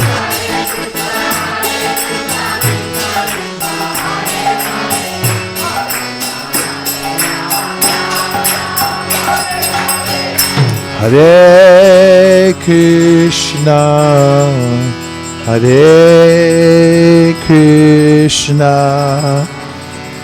Krishna Krishna, Hare Hare, Hare Rama, Rama Rama, Hare Hare.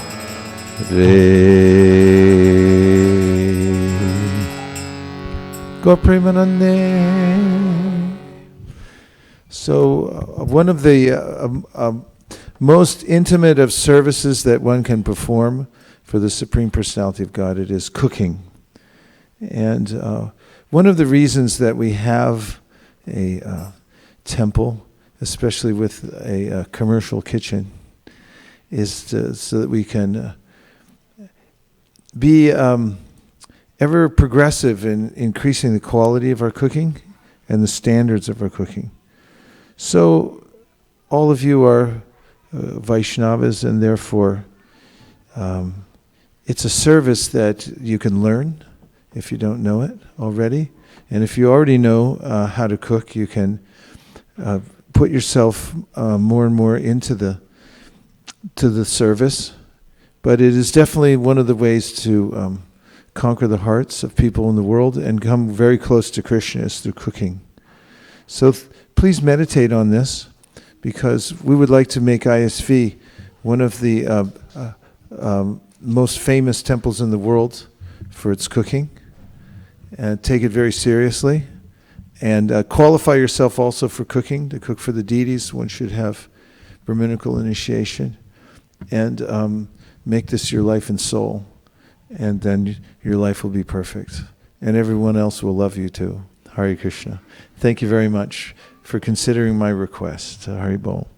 And we'll see you soon. Thank you very much, everybody. We'll see you on Saturday. For those who joined us online, everyone please thank them by saying Hare Krishna. And now we'll put away all the asanas and we'll remove this beautiful carpet and we'll clear the dance floor for tonight's Artik ceremony. So feel free to let yourself go and dance for the Lord. And thank you very much. Hare Krishna.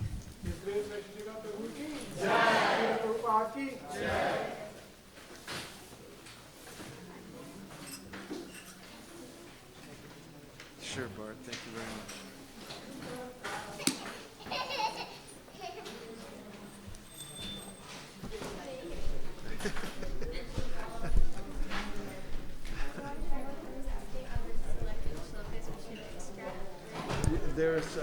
I read it a couple times once on the plane. I found a few mistakes because of the type layout. Some of them are cut off and stuff like that. But as far as the selection goes, it's very good. I thought I heard you mention that some of them have already been omitted because they were.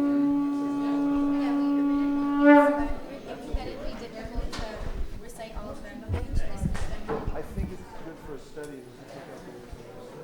The thing is that it may be a good idea also to look at it the way the words to see how following the trail will come. So keep tips and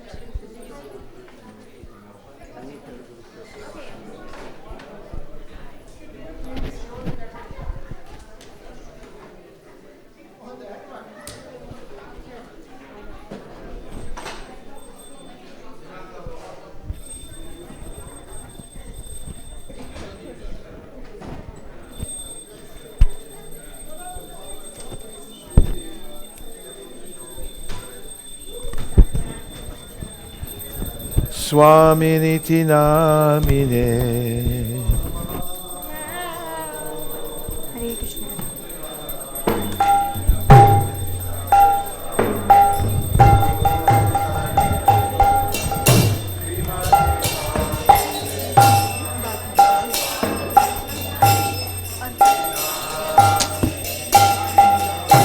Namaste Saraswate Deve Gauravani Pracharine Nirvishesha Shunyavadi Pashatyarishatarine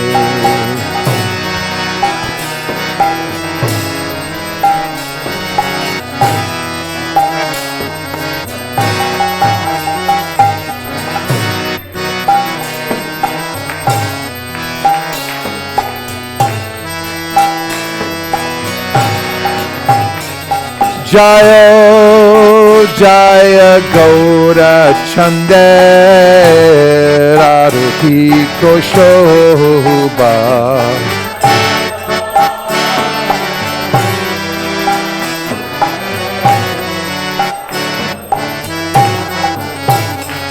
Jaya Jaya Gaura Chande Aruti Koshobha.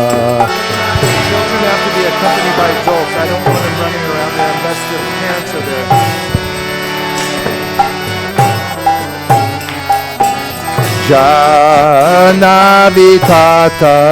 Janavitatavane Jagamanaloba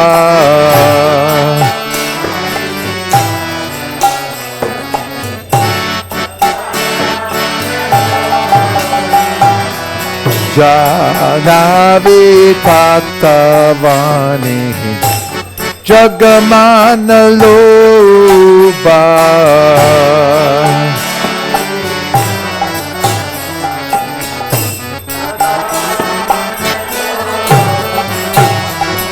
Jagajanamhanalobha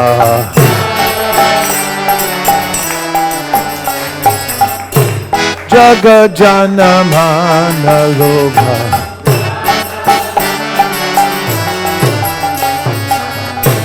Gorangera Rotiko Shobha Jagajanamana Lobha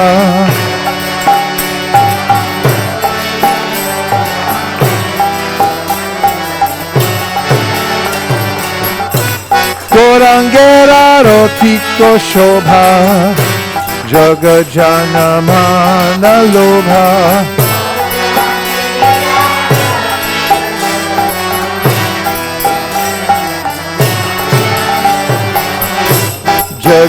Jagajanamana Lobha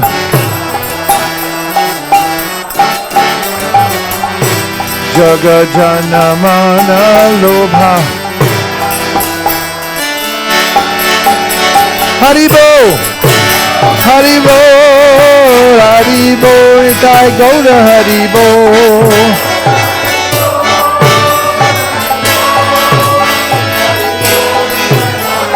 Nitai Gaura Haribo, Haribo, Haribo, Nitai Gaura Haribo.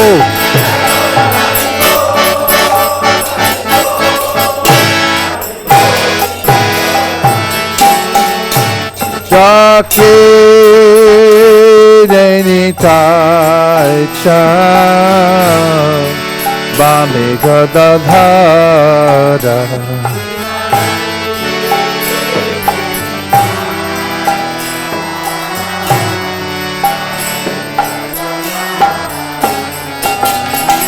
Ikake Advaita Srini Bashchhatradhara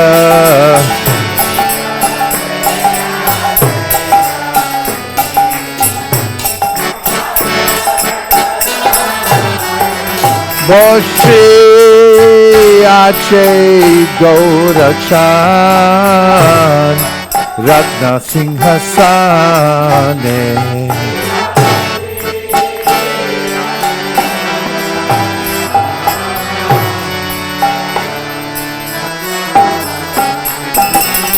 Adoti Korina Brahma Adi Deva Gane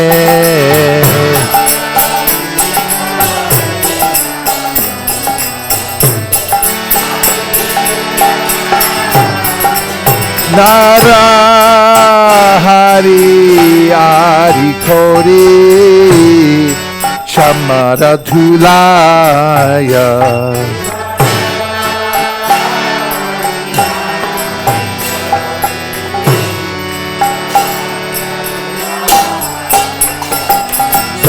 Sanjaya Mukunda Basu Goshari Gaya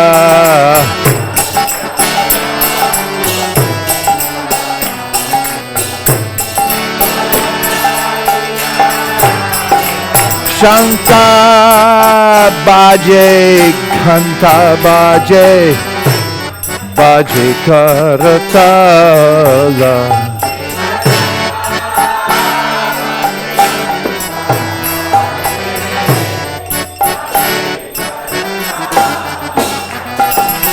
Madhura Mridanga Baje Paramarasala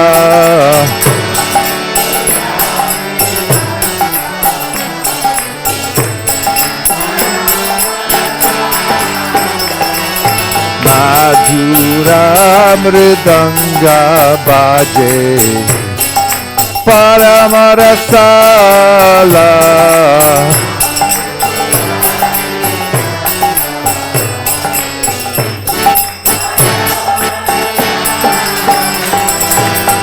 Madhura Mridanga Baje Paramarasala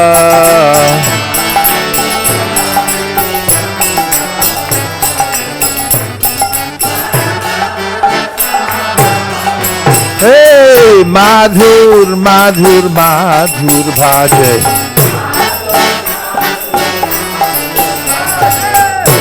Madhur Madhur Madhur Bhaje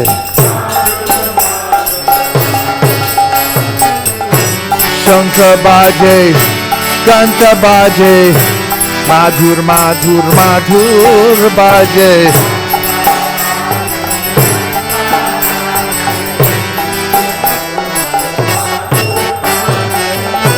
Shankha baje, kanta baje. Madhur, madhur, madhur baje.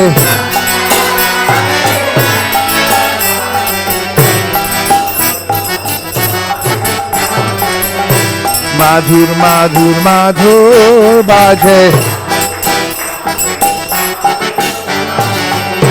Madhur, madhur, madhur baje. Haribo, Haribo, Haribo, Sai Gaur Haribo.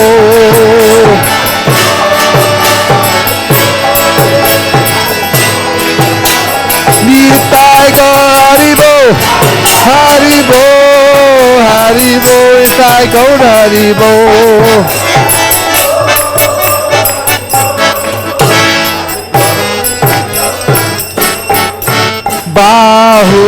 Bahu Koti Chandra Jini Vadana Ujala.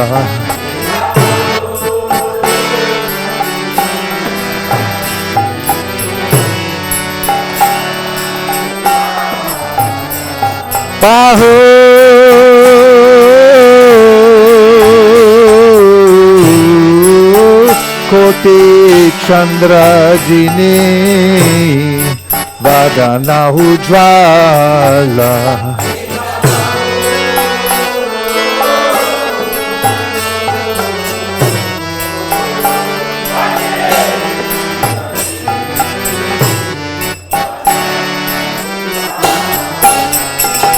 Jala Deshe Vanamala Kore Jhalamala.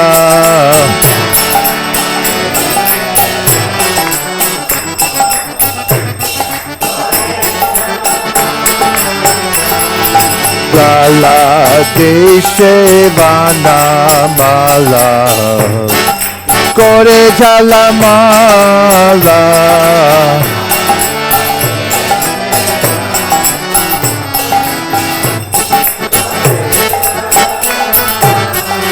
Shiva Shuka Narada Preme Gagagada.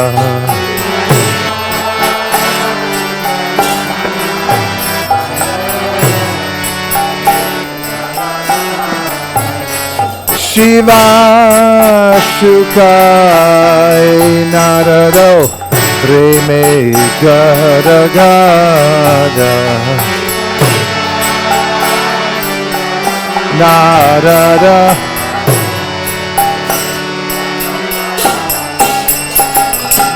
Pakati Vinoda Dekhe Gaurara Sampada.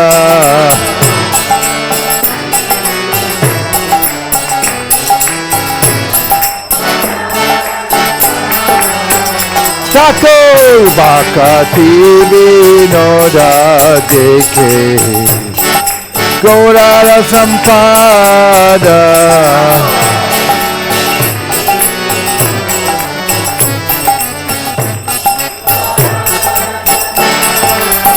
Shiva Jayo Jaya Gaura Chande Raghuti Kosoba.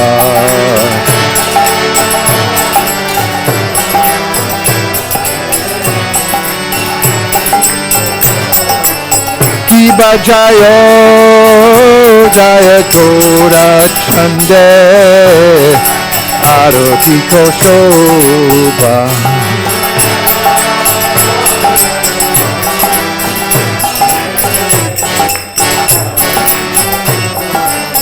Shiva Jaya Jaya Gaura Chande Arati Kosoba.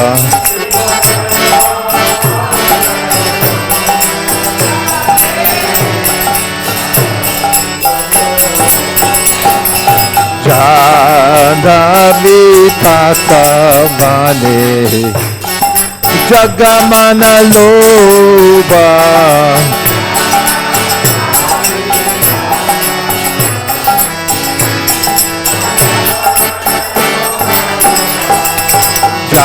Janavi tatavane Jagamana loba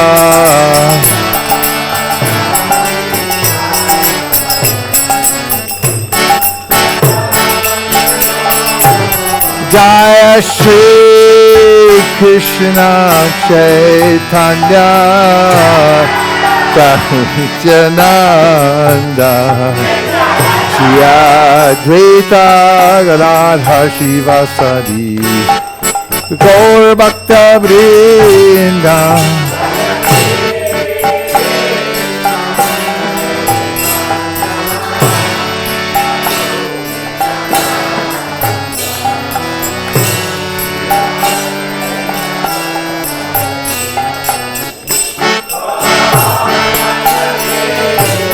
Jaya Shri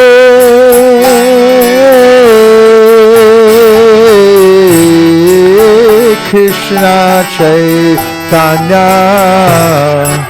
Prabhu Nityananda Shri Advaita Gadadhar Shivasadi Gaur Bhakta Vrinda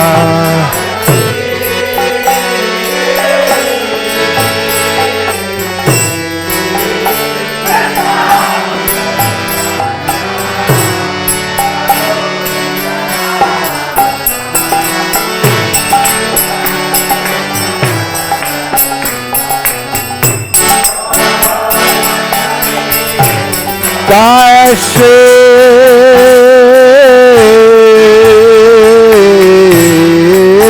Krishna Chaitanya Prabhu Nityananda Shri Advaita Gadadhar Shivasadi Gaur Bhakta Vrinda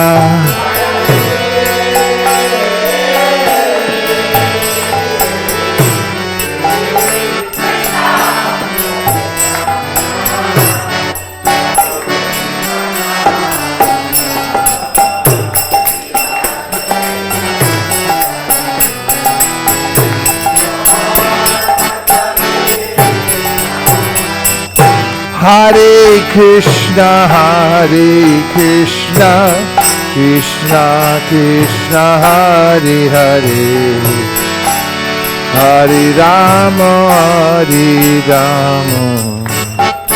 Rama Rama, Hare Hare.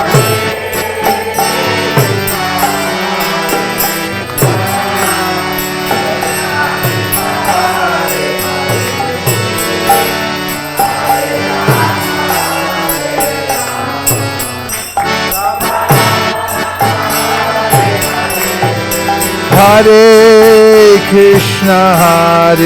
Krishna, Krishna Krishna, Hare Hare, Hare Rama,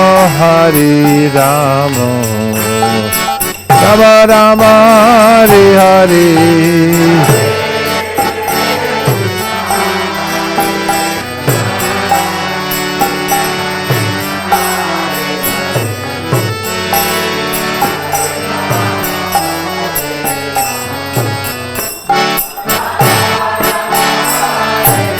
Hare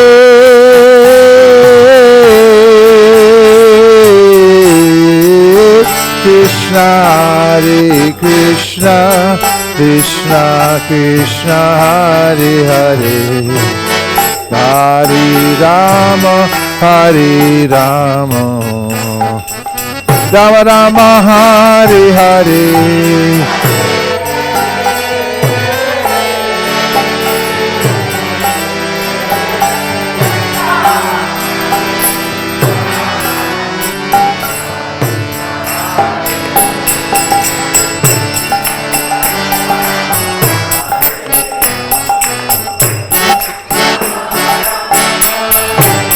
Hare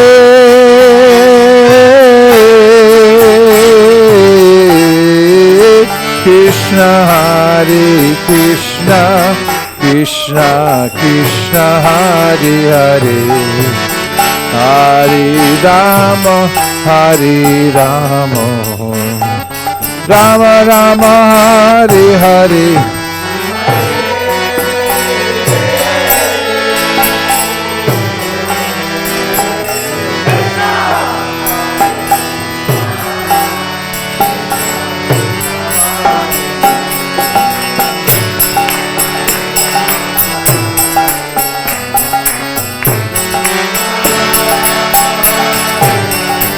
Hare Krishna, Krishna Krishna, Hare Hare, Hare Rama, Rama Rama, Hare Hare.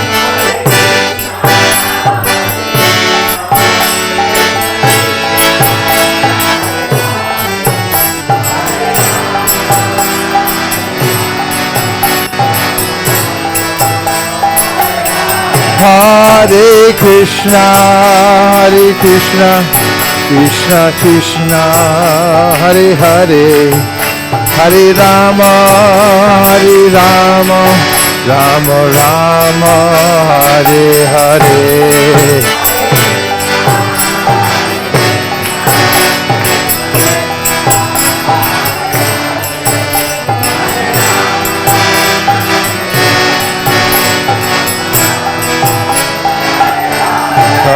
Hare Krishna, Krishna Krishna, Hare Hare, Hare Rama, Rama Rama, Hare Hare.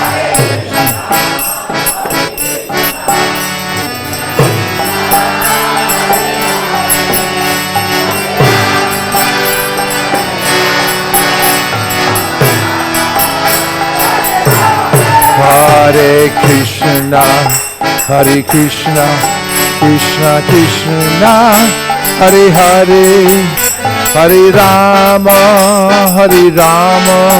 Rama Rama, Hare Hare.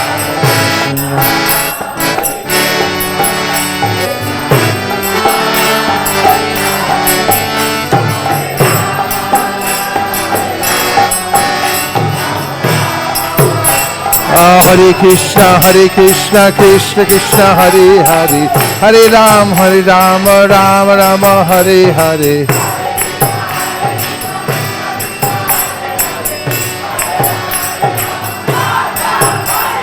Hare Krishna, Krishna Krishna, Hare Hare, Hare Rama, Rama Rama, Hare Hare.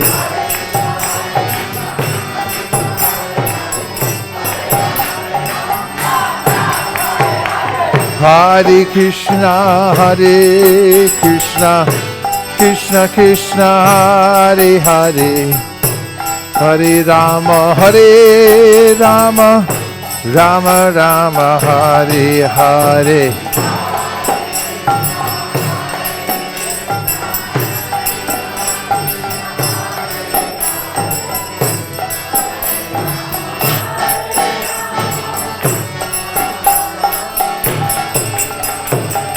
Hare Krishna, Krishna Krishna, Hare Hare, Hare Rama, Rama Rama, Hare Hare.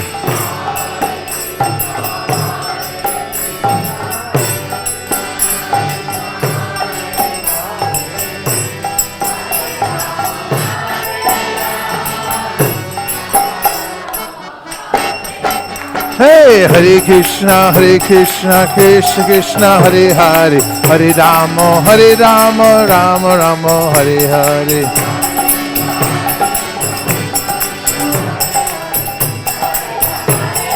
These I go, Haribo, Nithai I go to Haribo.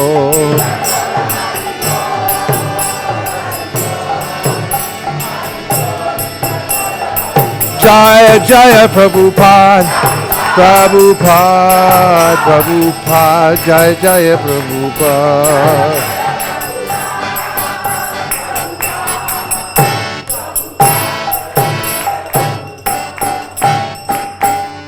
Traigo Premanande.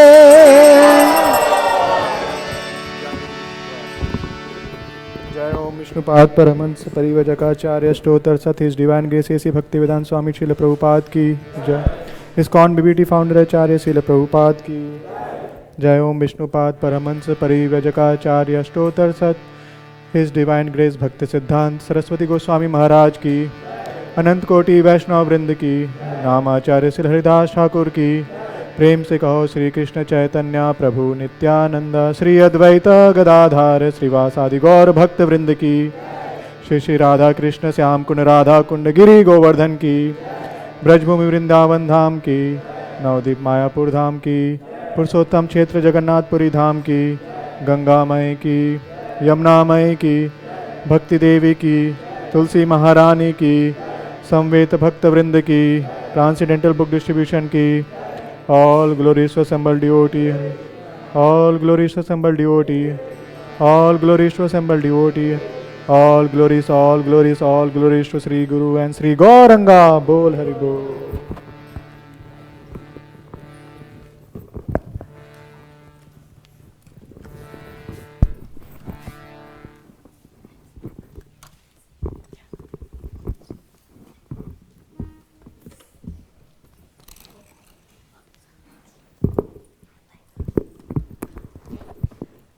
Namaste Narasimhaya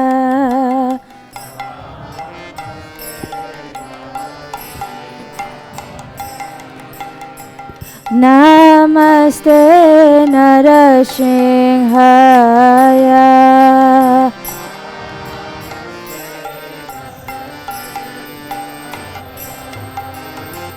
Praladhala Dadayine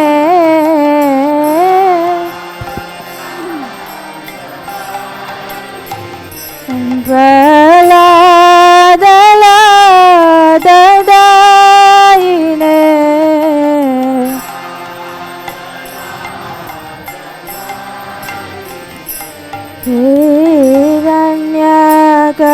Hiranyakashipu Rakshaha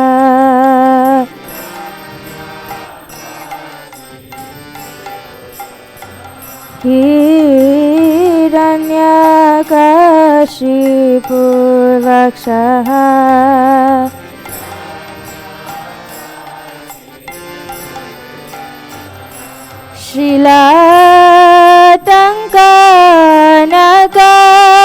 Shilatankanakalaye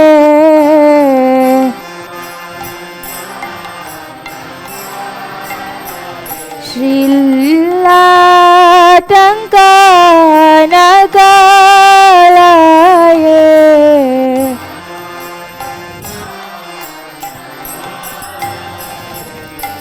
Ito na Singha Parato na Singha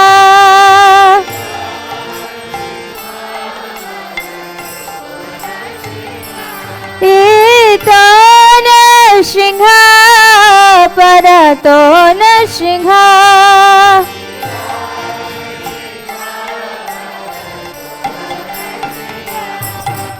Yato yato yamita to na Singha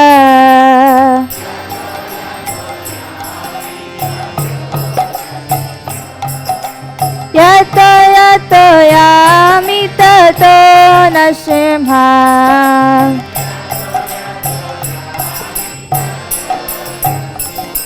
Bahi na Singha Hridaye na Singha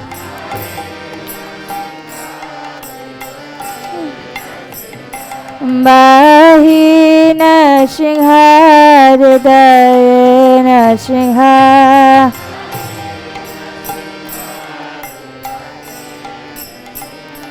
Narasinghamadim Sharanam Prapate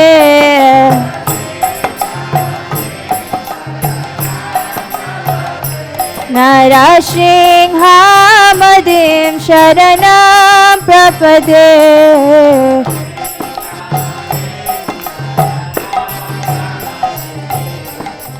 तव कर कमलवर नाका अद्भुत शृंगार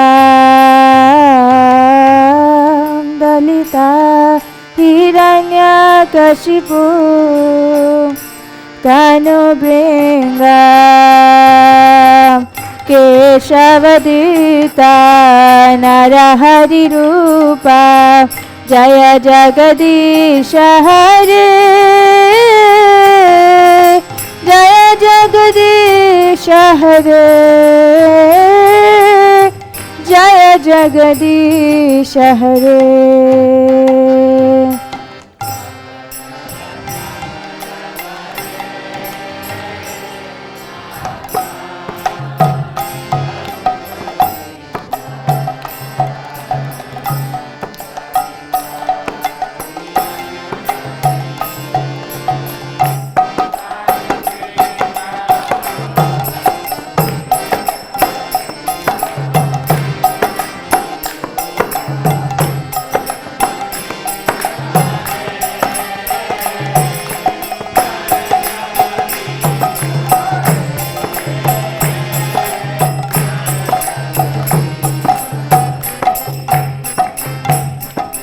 तव कर कमलवर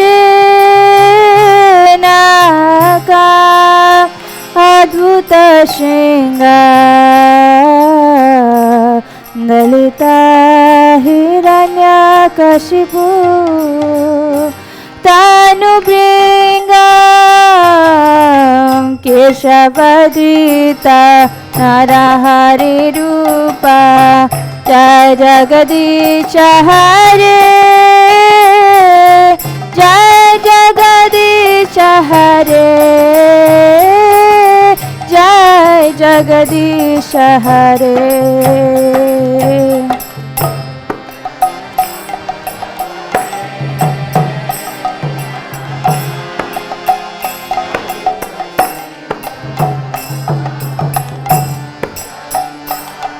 हिरण्यकशिपु अनुपेंगा केशवदित नरहरिरु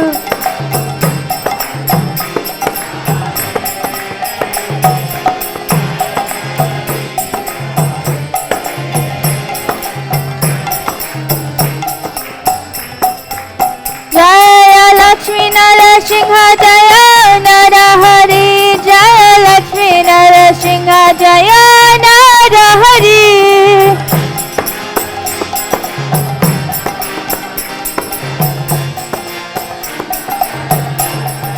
जय प्रहलाद महाराज प्रहलाद महाराज प्रहलाद महाराज जय प्रहलाद महाराज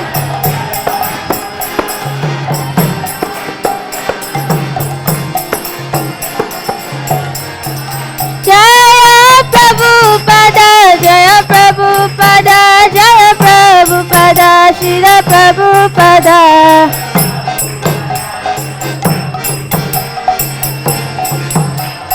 निताय गौर हरि बोल हरि बोल हरि बोल हरि बोल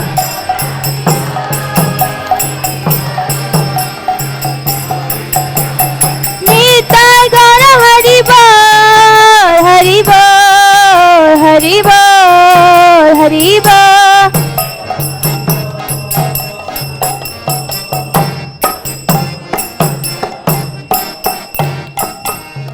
निताय गौर प्रेमानंदे नरसिंहदेव भगवान की भक्तराज प्रहलाद महाराज की श्रील प्रभुपाद की निताय गौर प्रेमानंदे।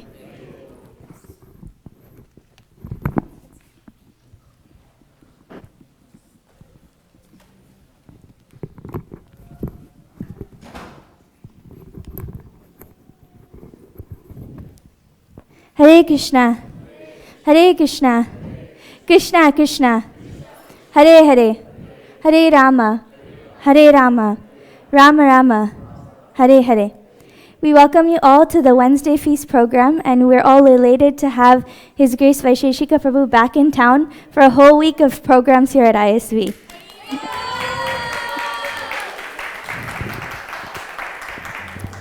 We thank Vaisheshika Prabhu for the wonderful class today evening, followed by the Gaur Aarti prayers.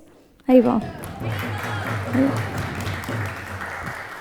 So the programs for next week, for this week, are that we will be having the Japa Circle at 7 a.m. in the morning, the regular 6 in the morning, and then the regular Saturday program, as well as the Sunday Feast program, which we hope to see you all there as well. Are there any newcomers here today for the first time at ISV? Hi, welcome. Would you like to say something about yourself?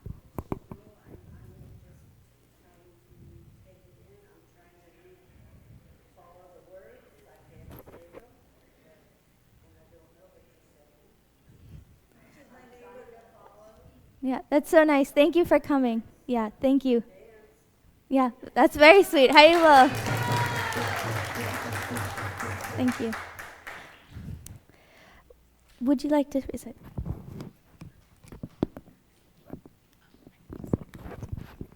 Hare Krishna. Today's prasadam was cooked by Rupashri Vasudha Mataji, Bishopati Prabhu, and Rohini. Hari Hari Bol.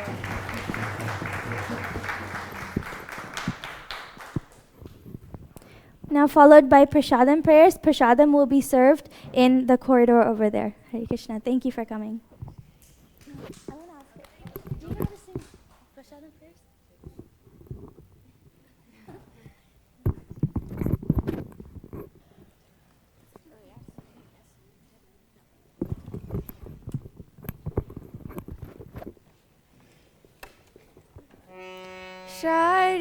Sharira Vidyaja Jorindiya Tahika Jive Fele Vishaya Sagore Dharma De Jivayati Lobo Moisu Durmati Take Jeta Kortina Samsare Krishna Bolo Doyamoy Tori Bare Divaja Saprasad no Bhai Seyana Vitapao Shri Shri Radha Krishna Guna Gao Primidako Shri Chaitanya Nita Primidako Shri Chaitanya Nita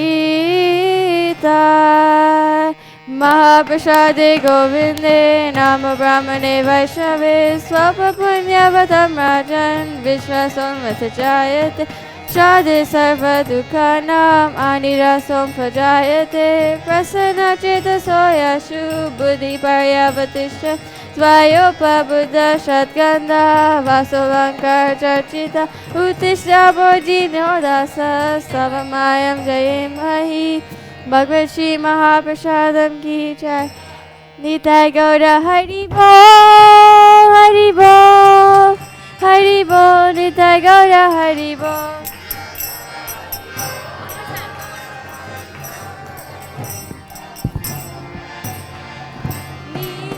Gaura Hari Bol, Hari Bol, Hari Bol, Nitai Gaura Hari Bol.